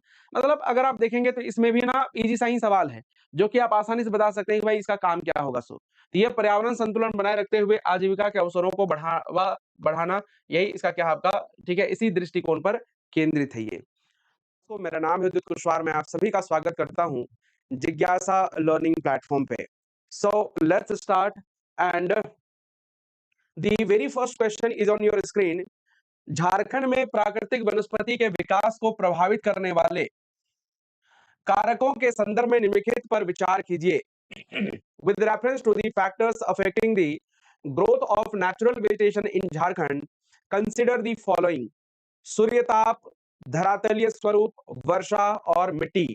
केवल 1, 2 और 3, केवल 2, 3 और 4, केवल 1, 3 और 4, या 1, 2, 3, 4। तो ध्यान रख लीजिएगा, सिर्फ झारखंड ही नहीं, बल्कि किसी भी राज्य की अगर हम बात करेंगे, या संपूर्ण देश की भी अगर हम बात करेंगे, या संपूर्ण विश्व की भी बात करेंगे, तो प्राकृतिक वनस्पति के विकास में तापमान, मिट्टी, वर्षा, धरातलीय स्वरूप, सूर्यताप जैसे विभिन्न प्रकार के कारक अपना महत्वपूर्ण योगदान देते हैं। और इस प्रकार से अगर आप देखेंगे तो इसका सही उत्तर हो जाएगा ऑप्शन डी, यानी 1, 2, 3 और 4। ठीक है, ध्यान रख लीजिएगा। तो एनसीईआरटी की किताब में अगर आप देखिएगा नेचुरल वेजिटेशन ऑफ इंडिया, ठीक है, या नेचुरल वेजिटेशन का सिर्फ चैप्टर भी देखेंगे तो उसमें साफ-साफ लिखा हुआ है कि किसी भी क्षेत्र के प्राकृतिक वनस्पति को कौन-कौन सी चीजें प्रभावित करती हैं। अगर आपसे पूछा जाए कि सबसे ज्यादा कौन सी चीज प्रभावित करती है, तो सर्वाधिक प्रभावित करने वाली जो फैक्टर है वो है वर्षा। याद रख लीजिएगा, अगर आपसे पूछा जाए कि सर्वाधिक इन चारों में से सर्वाधिक कौन सी चीज ये प्रभावित करती है, तो वो है वर्षा। याद रख लीजिएगा, है ना। चलिए, अगला प्रश्न है आपके स्क्रीन पर। भारत स्थिति report India state of forest report 2023 के अनुसार झारखंड के कुल भौगोलिक क्षेत्रफल का कितना प्रतिशत वनावरण है? According to the India State of Forest Report 2023, what percentage of the total geographical area of Jharkhand is forest cover? अब यहाँ पे ध्यान रख लीजिएगा, सबसे पहली बात टोटल ज्योग्राफिकल एरिया आपको पता होना चाहिए। 79,716 स्क्वायर किलोमीटर झारखंड का कुल भौगोलिक क्षेत्रफल है। और इसमें अगर हम फॉरेस्ट कवर की बात करते हैं तो ये है आपका 23,765.78 है, ठीक है। लेकिन अगर आपको 7-8 स्क्वायर किलोमीटर ना भी याद रहे तो कोई बात नहीं, केवल आप 23,765 याद रख सकते हैं। तो ये जो है आपका टोटल ज्योग्राफिकल एरिया का कितना है साथियों, ये है 29.81%, ठीक है। तो झारखंड के टोटल ज्योग्राफिकल एरिया में 29.81% क्या है, फॉरेस्ट कवर है। अगर हम देखेंगे 2021 के आंकड़ों में कितना था, तो 29.76% था, और अब वृद्धि होकर के जो है आपका कितना हो चुका है, ये हो चुका है 29.81%। तो ये बात आपको क्या करनी है, ध्यान रख लेनी है भारत वन स्थिति रिपोर्ट के आधार पर। चलिए आगे बात करते हैं, वनावरण की दृष्टि से झारखंड का भारत में कौन सा स्थान है? What is the rank of Jharkhand in India in terms of forest cover? 5th, 8th, 10th या फिर जो है आपका 12th? तो याद रखेंगे 23,765 वर्ग किलोमीटर है झारखंड में कुल वनावरण। और इस आधार पर अगर आप देखिएगा तो पूरे भारत में सबसे पहले नंबर पे आता है कौन, वो आता है मध्य प्रदेश। और सेकंड नंबर पे कौन आता है, तो वो आता है आपका, ठीक है, कौन सा आता है, वो आता है आपका जो है, हाँ सॉरी, एक जो है चिड़िया जो है ना, वो खिड़की पर आकर के जो है बार बार ठक ठक ठक ठक करती है, तो मैं सोचा उसी को हटाता हूँ। हाँ, तो यहाँ पर ध्यान रख लीजिएगा, वनावरण की दृष्टि से सबसे पहले नंबर पे अगर हम देखेंगे तो वो आता है आपका कौन सा, मध्य प्रदेश। आपसे पूछा है कि झारखंड की स्थिति क्या है, तो झारखंड की स्थिति 10वें नंबर पे है साथियों। ऑप्शन सी इसका क्या हो जाएगा, आपका करेक्ट आंसर हो जाएगा। तो पूरे भारत में अगर आप देखिएगा तो जो फॉरेस्ट कवर है वो 21.76% के आसपास आपको देखने मिलेगा। वहीं अगर हम झारखंड की बात करते हैं तो 29.81% देखने को मिलता है, ठीक है। चलिए अगला सवाल है, उष्णकटिबंधीय आर्द्र पर्णपाती वन के संदर्भ में निम्नलिखित कथनों पर विचार कीजिए। Consider the following statement regarding tropical west deciduous forest. या उन क्षेत्रों में पाए जाते हैं जहां औसत वार्षिक वर्षा 120 सेंटीमीटर से अधिक होती है। इनका विस्तार मुख्य रूप से गढ़वा और पलामू जिलों में है, ठीक है। उपरोक्त में से कौन सा कथन सही है या है? केवल एक, केवल दो, एक और दो दोनों, और न तो एक और नहीं दो। तो याद रख लीजिएगा, उष्णकटिबंधीय आर्द्र पर्णपाती वनों की बात करते हैं तो इसका क्षेत्र झारखंड में आपको काफी कम देखने को मिलेगा। लगभग जो है आपका 3% के आसपास है, बाकी ज्यादातर शुष्क पर्णपाती वन जो कि लगभग 93% के आसपास देखने को मिलेगा। अब अगर हम बात करते हैं तो यह उन क्षेत्रों में पाए जाते हैं जहां औसत वार्षिक वर्षा 120 सेंटीमीटर से अधिक होती है, यह बात बिल्कुल सही है। लेकिन इसका विस्तार गढ़वा पलामू नहीं बल्कि जो आपका पूर्वी राजमहल पहाड़ी का क्षेत्र और दक्षिणी झारखंड आपको देखने को मिलेगा। और इस तरीके से सेकंड स्टेटमेंट गलत है, तो जाहिर सी बात है केवल और केवल क्या हो जाएगा, एक हो जाएगा, यानी ऑप्शन ए सही उत्तर होगा, ध्यान रखेंगे। अगला सवाल है आपके स्क्रीन पर कि झारखंड के वनों में पर्णपाती वनों का राजा किस वृक्ष को कहा जाता है? Which tree is called the king of deciduous forest in the forest of Jharkhand? ध्यान रख लीजिएगा, सबसे ज्यादा जिस प्रकार के वनस्पतियों का विस्तार है झारखंड में, ठीक है, उसमें अगर आप देखेंगे तो साल, यानी जिसे हम लोग वैज्ञानिक आधार पर शौर्या रोबुस्टा कहते हैं, शौर्या रोबुस्टा सबसे ज्यादा आपको देखने को मिलता है साथियों, ठीक है, साल। और इसी साल को क्या कहा जाता है, इसी को कहते हैं पर्णपाती वनों का राजा, यानी किंग ऑफ डेसिडिवस फॉरेस्ट कहा जाता है। ऑप्शन सी हो जाएगा इसका करेक्ट आंसर। वहीं पलाश की बात करते हैं तो इसे फॉरेस्ट फ्लेम के रूप में जाना जाता है, यानी जंगल का ज्वाला कहते हैं, फॉरेस्ट फ्लेम्स के रूप में जानते हैं, जंगल का ज्वाला कहा जाता है, याद रख लीजिएगा। अब अगर हम बात करें झारखंड का राजकीय पुष्प जो है वो कौन सा है, पलाश है। जबकि झारखंड का राजकीय यानी जो आपका स्टेट ट्री अगर आपसे पूछा जाएगा तो याद रख लीजिएगा वो हो जाएगा साल। ठीक है, महुआ की बात करते हैं तो महुआ एक ऐसा विश्व में एकमात्र ऐसा फूल है, ठीक है, महुआ का फूल जिससे शराब बनाया जाता है। वेल, ऑप्शन सी क्या हो जाएगा आपका करेक्ट आंसर हो जाएगा। अगला सवाल है, India state of forest report 2023 के अनुसार झारखंड के किस जिले में वन क्षेत्र सर्वाधिक है, लातेहार, चतरा, पश्चिमी सिंहभूम या फिर जो है गुमला। अब चूंकि आपसे पूछा है वन क्षेत्र के बारे में, तो जाहिर सी बात है वन क्षेत्रों की जब हम बात करते हैं तो सबसे ज्यादा आपको कहां पे मिलता है साथियों, वो मिलता है वेस्ट सिंहभूम में, और उसके बाद आता है कौन सा, लातेहार, फिर चतरा और फिर आपका हजारीबाग। ठीक है, तो यहां पर ध्यान रखेंगे ये हो जाएगा आपका पश्चिमी सिंहभूम। दूसरे नंबर पे आ जाएगा आपका कौन सा, सेकंड नंबर पे आ जाएगा वो हो जाएगा आपका लातेहार। थर्ड नंबर की बात करते हैं तो वह आपका कौन सा, चतरा। और फोर्थ नंबर की बात करेंगे हजारीबाग। तो सिर्फ इतना ही सफिशिएंट नहीं है, बल्कि आपको यह भी ध्यान रख लेना है कि कितने क्षेत्रफल पर वन एक तरह से पाया जाता है। तो ध्यान रख लीजिएगा 3,300, ठीक है, 77.65 या 69 वर्ग किलोमीटर आप याद रख सकते हैं। ठीक है, इतने क्षेत्र पर क्या पाया जाता है आपका, वन पाया जाता है। कहां पे, पश्चिमी सिंहभूम। और पूरे राज्य में सबसे ज्यादा वनावरण वाला जिला कौन सा है, पश्चिमी सिंहभूम है, क्षेत्र के आधार पर। अगला सवाल है, प्रतिशत की दृष्टि से झारखंड का सर्वाधिक वनाच्छादित जिला कौन सा है, which is the most forested district of Jharkhand in terms of percentage, पश्चिमी सिंहभूम, लातेहार, चतरा या फिर जो है कोडरमा। आंकड़े यहाँ पे बिल्कुल बदल जाएंगे। जहां हमने बात किया परसेंटेज के क्षेत्र के आधार पर पश्चिमी सिंहभूम है, वहीं पश्चिमी सिंहभूम जो है आपका प्रतिशत के आधार पर देखिएगा तो तीसरे नंबर पे आ जाएगा, याद रखिएगा। कितने नंबर पे, तीसरे नंबर पे आएगा। तो ये तो आपका ऐसे एलिमेंट हो गया, है ना, ध्यान रखेंगे। तो 46.76% आपको जो है फॉरेस्ट कवर देखने मिलता है, कहां पे, ये मिलता है पश्चिमी सिंहभूम में। अब बारी आती है तीन ऑप्शन में, 33% चांसेस है आपके। तो इसके बाद आता है आपका लातेहार है, चतरा है और जो है कौन सा आपका कोडरमा है, ध्यान रख लीजिएगा। चतरा की बात करते हैं साथियों, सेकंड नंबर पे आता है, जहां पे 48.40% आपको फॉरेस्ट कवर देखने को मिलेगा। ठीक है, और इस तरीके से अगर हम देखेंगे तो ये जो है आपका सेकंड पोजीशन पे आता है।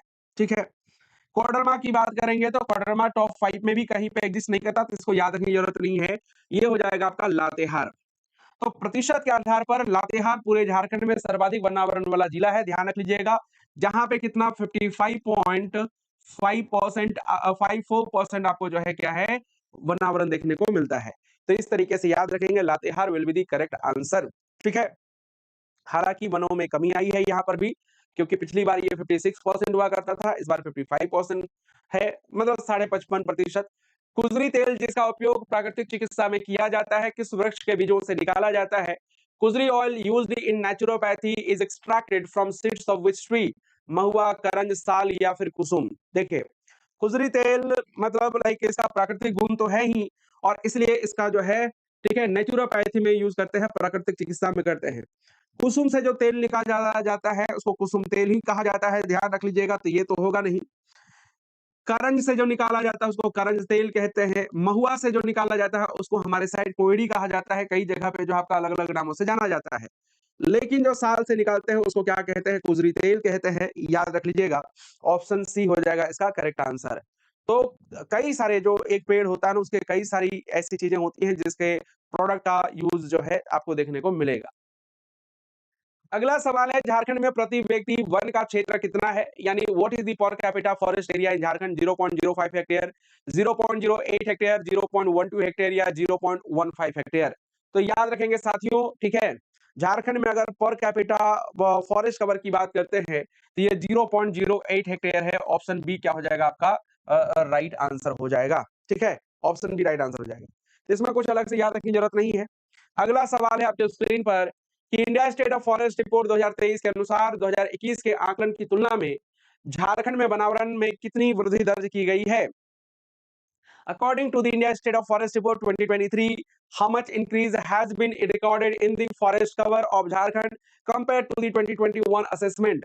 110 वर्ग किलोमीटर, 210 वर्ग किलोमीटर, 84.12 वर्ग किलोमीटर या 58.81 वर्ग किलोमीटर।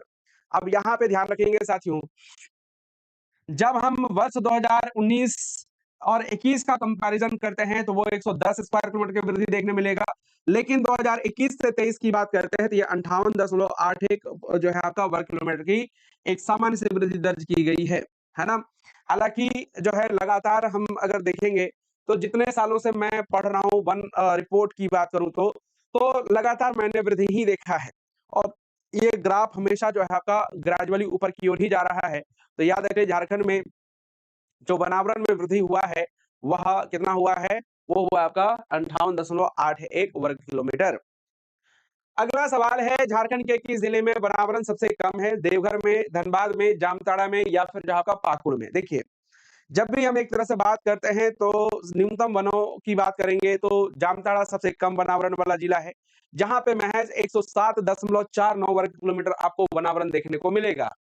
तो ऑप्शन सी क्या हो जाएगा आपका करेक्ट आंसर हो जाएगा। कितना है? 107, ठीक है, 0.49 स्क्वायर किलोमीटर वनावरण एक तरह से पाया जाता है, जो कि सबसे कम है। परसेंटेज में भी देखिएगा और ऐसे भी देखेंगे तो आपको सबसे कम देखने को मिलेगा, ध्यान रख लीजिएगा।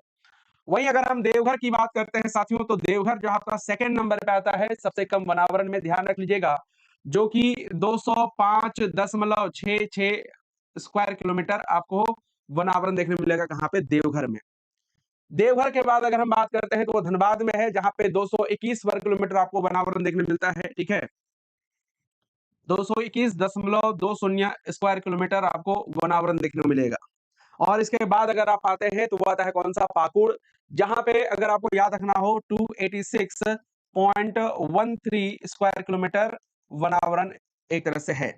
तो सबसे कम आपका जो है जामताड़ा में है, और चाहे वो परसेंटेज में देखें, चाहे आप जो है क्षेत्रफल के आधार पर देखें, सब में जो आपको सबसे कम देखने मिलेगा, याद रख लीजिएगा, ठीक है। चलिए, लाख के उत्पादन के संदर्भ में कौन सा कथन असत्य है? यहाँ पे फॉल्स स्टेटमेंट के बारे में पूछा है। झारखंड भारत का अग्रणी लाख उत्पादक राज्य है। कुल उत्पादन का सर्वाधिक भाग बैसाखी लाख से प्राप्त होता है। कुसुमी लाख रंगीनी लाख की तुलना में उत्कृष्ट कोटि की है, या झारखंड अपनी कुल उत्पादित लाख का केवल 10% निर्यात करता है। अब यहाँ पर अगर हम बात करेंगे तो पूछा है कि कौन सा कथन असत्य है। अब यहाँ पे ध्यान रख लीजिएगा, झारखंड भारत का अग्रणी लाख उत्पादक राज्य है, इसमें कोई दो राय नहीं है। 54.60% हमारे यहाँ पे भारत के कुल लाख का उत्पादन होता है, इसलिए जो स्टेटमेंट 1 है वो क्या आपका जो है सही है। कुल लाख उत्पादन का सर्वाधिक बैसाखी लाख से प्राप्त होता है, बिल्कुल 82% अगर हम बात करेंगे तो बैसाखी लाख से प्राप्त होता है, ये भी सही है। कुसुमी लाख रंगीनी लाख की तुलना में उत्कृष्ट कोटि का होता है, बिल्कुल सही है। हालांकि उत्पादन सबसे ज्यादा इसका होता है, लेकिन बेहतर क्वालिटी का कुसुमी लाख होता है, ये भी बिल्कुल सही है। लेकिन ये जो लिखा है ना, झारखंड अपनी कुल उत्पादित लाख का केवल 10%, केवल नहीं बल्कि 90%, ठीक है, क्या करता है? निर्यात करता है। हमारे यहाँ पर अगर आप देखिएगा तो जो इंफ्रास्ट्रक्चर होना चाहिए था वो नहीं है, और इस कारण से जो है हमें निर्यात ही करना पड़ता है साथियों, ध्यान रख लीजिएगा। क्या करना पड़ता है? निर्यात करना पड़ता है। बहुत बढ़िया।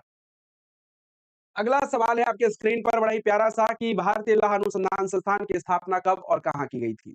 ठीक है, अब यहाँ पे ध्यान रख लीजिएगा, इसकी स्थापना की जब हम बात करते हैं तो 24 सितंबर 1924 को किया गया। कहां पे? एट नामकोम। नामकोम कहां पे है साथियों? ये है आपके रांची में ही, ठीक है। अब इसका जो स्थापना किया गया था एज, ठीक है, Indian lac research institute ILRI के रूप में, लेकिन समय बदला और 24 सितंबर 2007 को इसका नाम बदल करके क्या कर दिया गया? Renamed as Indian institute of natural resins and gums, ठीक है, Indian institute of natural resins and gums कर दिया गया। सेम जो है आप देखिएगा 24 सितंबर 2022 को इसका नाम बदल करके क्या कर दिया गया, national institute of secondary agriculture. तो अब इसे नीसा के रूप में जाना जाता है। ये जर्नी 1924 से लेकर के 2024 तक का आपको बता दिया। तो ये जो है आपका ऑप्शन ए हो जाएगा राइट आंसर। जबकि ये जो है आपका, ठीक है, जो Tasar research and training institute है, Tasar research and training institute,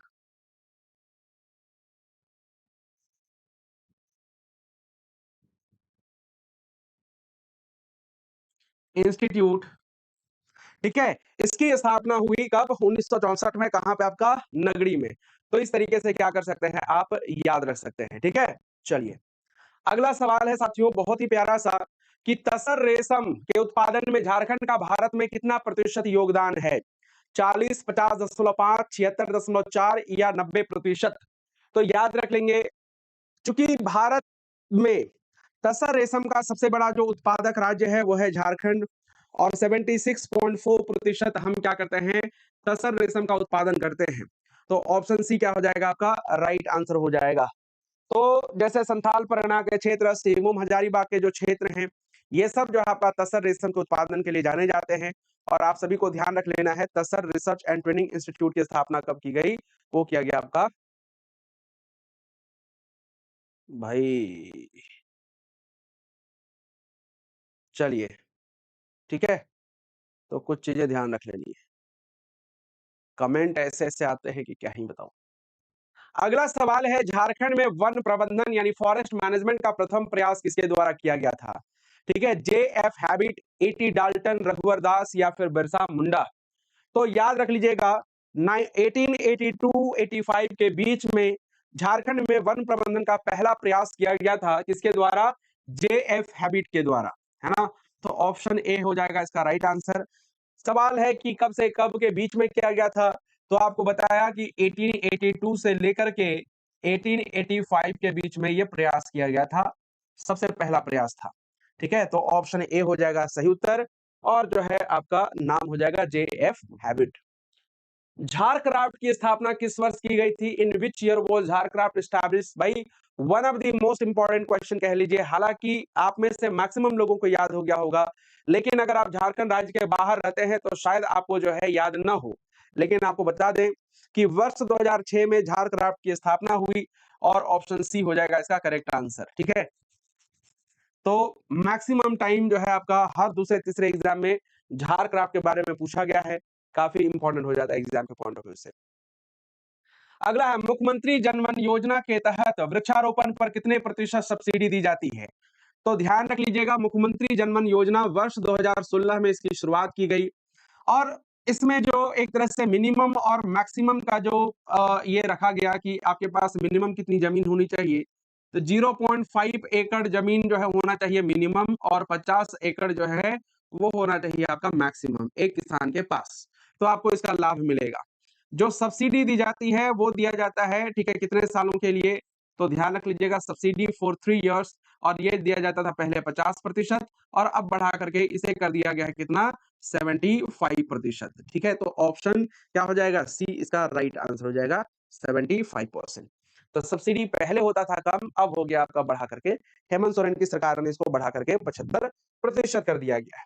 तो काफी इंपॉर्टेंट योजना है, जरूर याद रख लीजिएगा। झारखंड राज्य वन विकास निगम यानी JSFDC, Jharkhand state forest development corporation का गठन कब किया गया था, 9 सितंबर 2001, 29 दिसंबर 2006, 15 नवंबर 2000 या 23 मार्च 2002। बड़ा ही प्यारा सा सवाल है, और ध्यान रख लीजिएगा, इसका गठन किया गया था 23 मार्च 2002 को। ठीक है, 23 मार्च 2002 को। तो झारखंड राज्य वन विकास निगम का गठन 23 मार्च 2002 को किया गया था, और ये कई सारे, जैसे आप देखिएगा, सिद्धू कान्हो पार्क हो गया यहाँ रांची में, ऑक्सीजन पार्क हो गया, है ना, ये सब का संचालन जो है आपका इसी के द्वारा किया जाता है। अगला सवाल है कि झारखंड में किस प्रकार के वनों का प्रतिशत सर्वाधिक है, आरक्षित, संरक्षित, अवर्गीकृत या फिर जो आपका अति सघन। अब यहाँ पर अगर हम बात करते हैं, देखिए क्या होता है कि वनों की 3 श्रेणियां जो है आपने पढ़ाई होगा, है ना, थियरी क्लास में भी हमने बताया था, और ऐसे कई बार MCQ अगर करवाया उसमें भी बताया आप सभी को। तो एक होता है आपका संरक्षित वन। संरक्षित का मतलब होता है जिसको हम लोग कहते हैं इंग्लिश में प्रोटेक्टेड कहते हैं, प्रोटेक्टेड कहा जाता है। एक होता है आपका आरक्षित वन, आरक्षित यानी जिसको इंग्लिश में बोलते हैं रिजर्व्ड। एक होता है अवर्गीकृत यानी जिसको इंग्लिश में कहा जाता है अनक्लास्ड, अवर्गीकृत, अवर्गीकृत, अनक्लास्ड कह लीजिए, अनक्लास्ड कह सकते हैं, ठीक है। या अब संरक्षित का मतलब क्या होता है? संरक्षित का मतलब होता है कि वैसा वन जिसमें सभी गतिविधियों की अनुमति होती है जब तक से, है ना, जब तक से क्या बोलते हैं उसको, किसी चीज की मनाही ना हो, ठीक है। लेकिन आरक्षित का मतलब क्या होता है?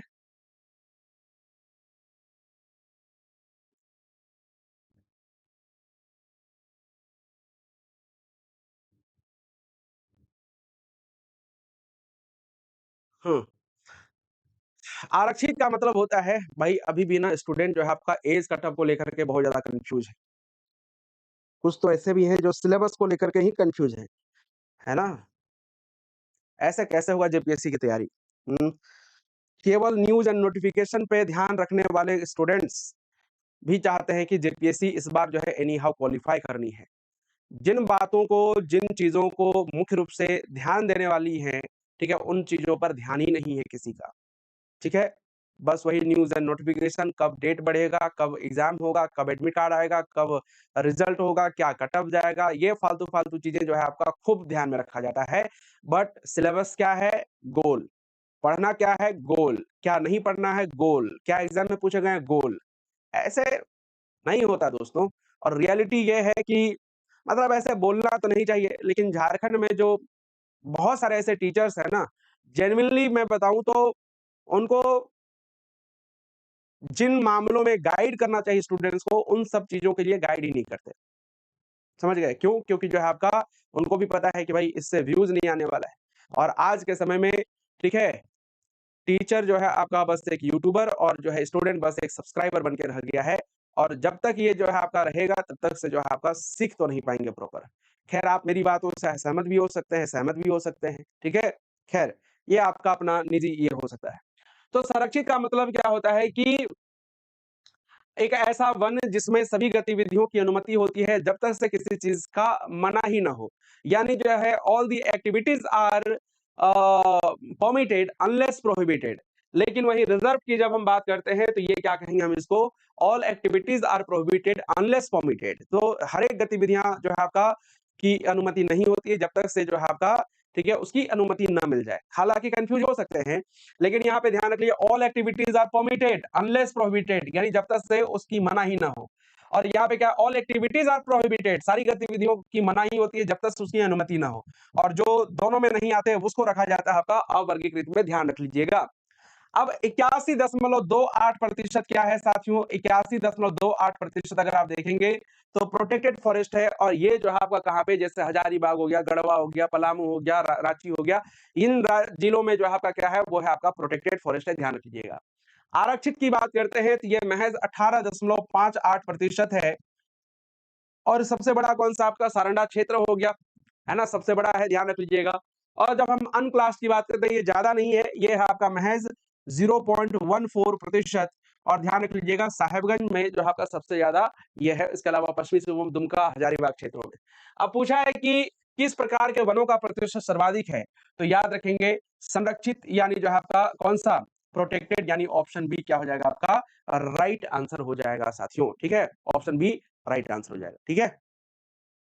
चलिए, अगला सवाल है आपके स्क्रीन पर, बड़ा ही प्यारा सा, प्यारा इसलिए क्योंकि आसान सा है।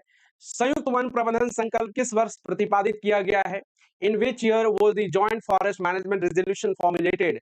1985, 2001, या फिर जो आपका 2006 या 2015? तो संयुक्त जो, अगर हम वन प्रबंधन संकल्प की बात करते हैं, ठीक है, जॉइंट फॉरेस्ट मैनेजमेंट रेजोल्यूशन की बात करते हैं, तो ये वर्ष 2001 में इसकी घोषणा की गई थी। मतलब लाइक एक तरह से प्रतिपादित किया गया था, तो 2001 हो जाएगा इसका करेक्ट आंसर। और इसके तहत अगर आप देखेंगे तो 10,000, ठीक है, कितना, 10,000 जो है आपका वन समितियों का गठन किया गया है, ठीक है, ताकि जो है आपका वन का प्रबंधन किया जा सके। अगला सवाल है, रेशम के कीड़ों का पालन मुख्य रूप से किस किन वृक्षों पर किया जाता है? अर्जुन, आसन, साल या फिर जो है आपका सहतूत। सही विकल्प का चयन करना है। देखिए क्या होता है कि रेशम के कीड़ों को जब पालना होता है ना, तो सभी प्रकार के जो है आपका जो पेड़ है यहाँ पे, ठीक है, जो दिया हुआ है वो सब हो जाएगा। तो उपरोक्त सभी यानी ऑल ऑफ दी अबव इसका राइट आंसर हो जाएगा, ध्यान रख लीजिएगा, ठीक है? तो लाइक ये है सिल्क वर्म की जो रियरिंग होती है इसमें सब में होता है। इको टूरिज्म नीति झारखंड में किस वर्ष अधिसूचित की गई थी? तो इको टूरिज्म पॉलिसी को लाया गया था कब? आपका 2015 में, ध्यान रख लीजिएगा। तो वन्य प्राणियों के प्रति, ठीक है, या वन्य प्राणियों के संरक्षण के प्रति जागरूक करने के लिए ही वर्ष 2015 में लाया गया इको टूरिज्म पॉलिसी। और इको टूरिज्म पॉलिसी के तहत जो आपका कई सारे ऐसे जो पार्क वगैरह हैं, ठीक है, चाहे वो आपका रॉक गार्डन हो या फिर जो है आपका हजारीबाग में निर्मल महतो पार्क हो, ऐसी चीजों का जो है एक तरह से चयन करके, ठीक है, पहले चरण में लागू किया गया। India state of forest report 2023 के अनुसार झारखंड के किस जिले में वनावरण में सर्वाधिक वृद्धि हुई है? पलामू, हजारीबाग, गढ़वा या फिर जो है आपका रांची। सबसे ज्यादा वृद्धि किसमें हुआ है, ये आपसे सवाल पूछा गया है साथियों, ध्यान रखिएगा। तो 22.93 वर्ग किलोमीटर के साथ गढ़वा में सबसे ज्यादा एक तरह से वृद्धि हुई है, 22.93 वर्ग किलोमीटर, ठीक है, के साथ जो है आपका गढ़वा में सबसे ज्यादा वृद्धि हुई है। वही पश्चिमी सिंहभूम दूसरे नंबर पे है, दुमका तीसरे नंबर पे और पलामू जो आपका चौथे नंबर पे आ जाएगा। सर्वाधिक कमी की बात करते हैं तो 15.23 वर्ग किलोमीटर के साथ जो है कहाँ पे, चतरा में सबसे ज्यादा कमी आई है। उसके बाद आपका सिमडेगा, फिर जो है आपका ईस्ट सिंहभूम और फिर लातेहार जो है आपका चौथे नंबर पे आता है। तो सबसे ज्यादा कमी भी याद रख लीजिएगा और सबसे ज्यादा वृद्धि भी याद रख लीजिएगा, क्योंकि एग्जाम में पूछा जाता है। झारखंड में अति सघन वन यानी वेरी डेंस फॉरेस्ट का प्रतिशत कितना है? 3.31%, 12.16%, 14.34% या फिर 29.76%। बताइए इसका राइट आंसर क्या होगा? देखिए, हमेशा ध्यान रख लीजिएगा कि ये जो है आपका, ठीक है, अति सघन वन की जब हम बात करते हैं तो ये क्या होता है, ध्यान रख लीजिएगा। अगर हम बात करते हैं, एक है आपका कैटेगरी, ठीक है, कैटेगरी अगर हम बात करते हैं, और दूसरे तरफ अगर हम बात करते हैं सघनता या फिर डेंसिटी भी आप लिख सकते हैं, ठीक है। जैसे एक होता है वेरी डेंस फॉरेस्ट, ठीक है, तो याद रख लीजिएगा 70% से अगर अधिक क्या होगा आपका सघनता होगा तो उसको वेरी डेंस फॉरेस्ट कहते हैं। मॉडरेट डेंस फॉरेस्ट की बात करते हैं तो ये 40 से लेकर 70% के बीच होगा तो उसको कहा जाएगा मॉडरेट, ठीक है। इसके बाद जो आपका ओपन फॉरेस्ट की जब हम बात करते हैं तो ये 10 से लेकर के 40% होगा तो उसको कहा जाएगा ओपन फॉरेस्ट। और ध्यान रख लीजिएगा स्क्रब की जब हम बात करते हैं तो 10% से जब कम होता है तो उसको स्क्रब के अंतर्गत रखा जाता है, ध्यान रख लीजिएगा। अब अगर हम यहाँ पे बात करते हैं वेरी डेंस फॉरेस्ट झारखंड में कितना है साथियों, तो वह है आपका, ये हो जाएगा आपका, ठीक है, 3.31% यानी ऑप्शन ए हो जाएगा, ठीक है, ऑप्शन ए। तो अत्यधिक सघन वनों की जब हम बात करते हैं तो कितना आपका 3.31, हालांकि पिछले आंकड़ों के आधार पर जाइएगा तो वह कितना आपका 3.26%, लेकिन अभी थोड़ी सी मामूली सी वृद्धि हुई है और ये कितना होगा 3.31% है, ध्यान रख लीजिएगा। अब सर्वाधिक अगर सघन वन पूछा जाएगा तो ये सर्वाधिक कहाँ पे पड़ता है, तो सर्वाधिक पड़ता है आपका लातेहार जिले में। कहाँ पे? वो है लातेहार जिले में, ठीक है। सर्वाधिक सघन वन आपसे पूछा जाए कि तो लातेहार हो जाएगा। वहीं अगर आपसे न्यूनतम पूछा जाता है तो न्यूनतम हो जाएगा धनबाद। नेग्लिजिबल है साथियों, ठीक है। और जो है आपका नेग्लिजिबल का मतलब समझिए 0% के आसपास, 0 स्क्वायर किलोमीटर है। और वही लातेहार में जो 485 स्क्वायर किलोमीटर आपको देखने को मिलता है। अगला है झारखंड का एकमात्र राष्ट्रीय उद्यान और 11 वन्यजीव अभ्यारण्य राज्य के कुल भौगोलिक क्षेत्रफल का कितना प्रतिशत कवर करते हैं? 1.50, 2.74, 3.26 या 5.65। बताइए, बहुत ही प्यारा सा सवाल है और ये 2.74% कवर करते हैं, यानी ऑप्शन बी क्या हो जाएगा आपका राइट आंसर हो जाएगा। अगला, तोरपा या टोरी लातेहार के, तोरपा तो नहीं होना चाहिए, टोरी याद रख लीजिएगा, ठीक है। टोरी बेसिकली लातेहार में पड़ता है, तोरपा तो आपका इधर खूंटी तरफ पड़ता है, तो याद रख लीजिएगा, है ना। तोरपा इज फेमस फॉर, हालांकि तोरपा भी खूंटी में ही है, चलिए रहने देते हैं। तसर रेशम, केंदुपत्ता, लाह या लाख या इमारती लकड़ी। तो ध्यान रख लीजिएगा ये हो जाएगा आपका लाह हो जाएगा, ठीक है। तो दरअसल ये जो है आपका सर्वाधिक निर्यातक विश्व में, अगर आप देखिएगा सबसे ज्यादा जो एक्सपोर्ट किया जाता है, तो सर्वाधिक निर्यात की जब हम बात करेंगे तो सर्वाधिक निर्यात कहाँ से होता है, ठीक है, वो होता है आपका टोरी लातेहार से। और ये उत्पादन के लिए जाना जाता है। हालांकि खूंटी जो है आपका झारखंड का आई थिंक तीसरा या चौथा सबसे बड़ा जिला है जहां पे लाह का उत्पादन होता है। हालांकि सबसे ज्यादा अगर हम बात करेंगे तो वो कहाँ पे होता है? रांची में होता है। अगला है, झारखंड सरकार की नीति के अनुसार जंगली जानवरों के आक्रमण से मृत्यु होने पर कितनी अनुग्रह राशि दी जाती है? According to the Jharkhand government policy, how much ex gratia amount is given in case of death due to attack of wild animals? तो पहले ये कम था साथियों, अब बढ़ा करके इसको कितना कर दिया गया है? 4 लाख कर दिया गया है। हालांकि इसको और बढ़ा देना चाहिए, क्योंकि किसी के परिवार से, है ना, जब कमाने खाने वाले का साया ही अगर उठ जाए, आप समझ रहे हैं कितनी प्रॉब्लम हो सकती है। तो क्योंकि आप रिसेंट टाइम में देखिएगा, वाइल्ड एनिमल का अटैक काफ़ी ज़्यादा बढ़ा हुआ है, खास करके झारखंड में, और उसमें भी हजारीबाग, रामगढ़, इन जिलों में भाई काफ़ी ज़्यादा। अभी रिसेंटली आप देखिएगा हाथी का अटैक से जो है, ठीक है, 3 लोग तो कन्फर्म, और जो आपका एक महिला थी, ठीक है, जिसका कमर तोड़ दिया गया, वो भी काफ़ी सीरियस थी, कहा जा रहा था कि जो आपका वो भी नहीं बचेगी। तो जंगली जानवरों के आक्रमण से अगर किसी व्यक्ति की मृत्यु होती है, तो उसको 4 लाख रुपए उसके परिवार वालों को दिया जाता है। आधुनिक पौधशालाएं झारखंड के किन स्थानों पर स्थापित है? गढ़खटंगा, गम्हरिया, गेतलसूद, नामकोम, नगड़ी, इटकी, चास, चंदन कियारी, जरीडी, या फिर जो है झरिया, सिंदरी और कतरास। तो बड़ा ही प्यारा सा सवाल है, और याद रख लीजिएगा, ये हो जाएगा आपका ऑप्शन ए। तो ये 3 जगहों पर जो है आपका आधुनिक पौधशालाएं यानी मॉडर्न जो नर्सरी है वो एस्टैब्लिश किया गया है। हालांकि धीरे-धीरे राज्य के अन्य क्षेत्रों में भी इस तरह की चीजें देखने को मिलेंगी। अनुसूचित जनजाति और परंपरागत वन निवासी यानी वन अधिकारों की मान्यता अधिनियम किस वर्ष अधिसूचित किया गया था? 2001, 2004, 2006, या फिर जो आपका 2008? तो याद रखेंगे 29 दिसंबर 2006 का वो दिन था जब 29 दिसंबर 2006 को इसे लागू किया गया था। ऑप्शन सी क्या हो जाएगा आपका? करेक्ट आंसर हो जाएगा। तो भारत सरकार के द्वारा इसे अधिसूचित किया गया था 2006 में, याद रख लेनी है। झारखंड में खुला वन यानी ओपन फॉरेस्ट का क्षेत्रफल कितना है? प्रतिशत में 3.26, 12.09, या 14.41, या 29.76? तो आप सभी जानते हैं कि ये हो जाएगा आपका कितना? ये हो जाएगा आपका 14.41% हो जाएगा। ठीक है, ओपन फॉरेस्ट। और ओपन फॉरेस्ट सबसे ज्यादा कहां पे पड़ता है? ये पड़ता है आपके साहेबगंज जिले में सबसे ज्यादा। ठीक है, सबसे ज्यादा। तो क्या हो जाएगा आपका? ऑप्शन सी इसका राइट आंसर हो जाएगा साथियों, ध्यान रख लीजिएगा। ठीक है, तो 11,331 वर्ग किलोमीटर के साथ, ठीक है, 14.41% जो है आपका क्या है, ये जो है देखने को मिलेगा। ठीक है, so thank you so much everyone. एक छोटा सा टॉपिक था, लेकिन काफी इंपॉर्टेंट टॉपिक है, और अच्छे खासे सवाल यहाँ से पूछे जाते हैं।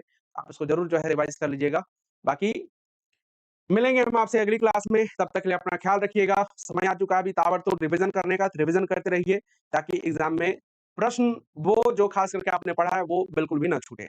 बहुत बहुत धन्यवाद सभी को। जय हिंद, जय जोहार एंड जय झारखंड।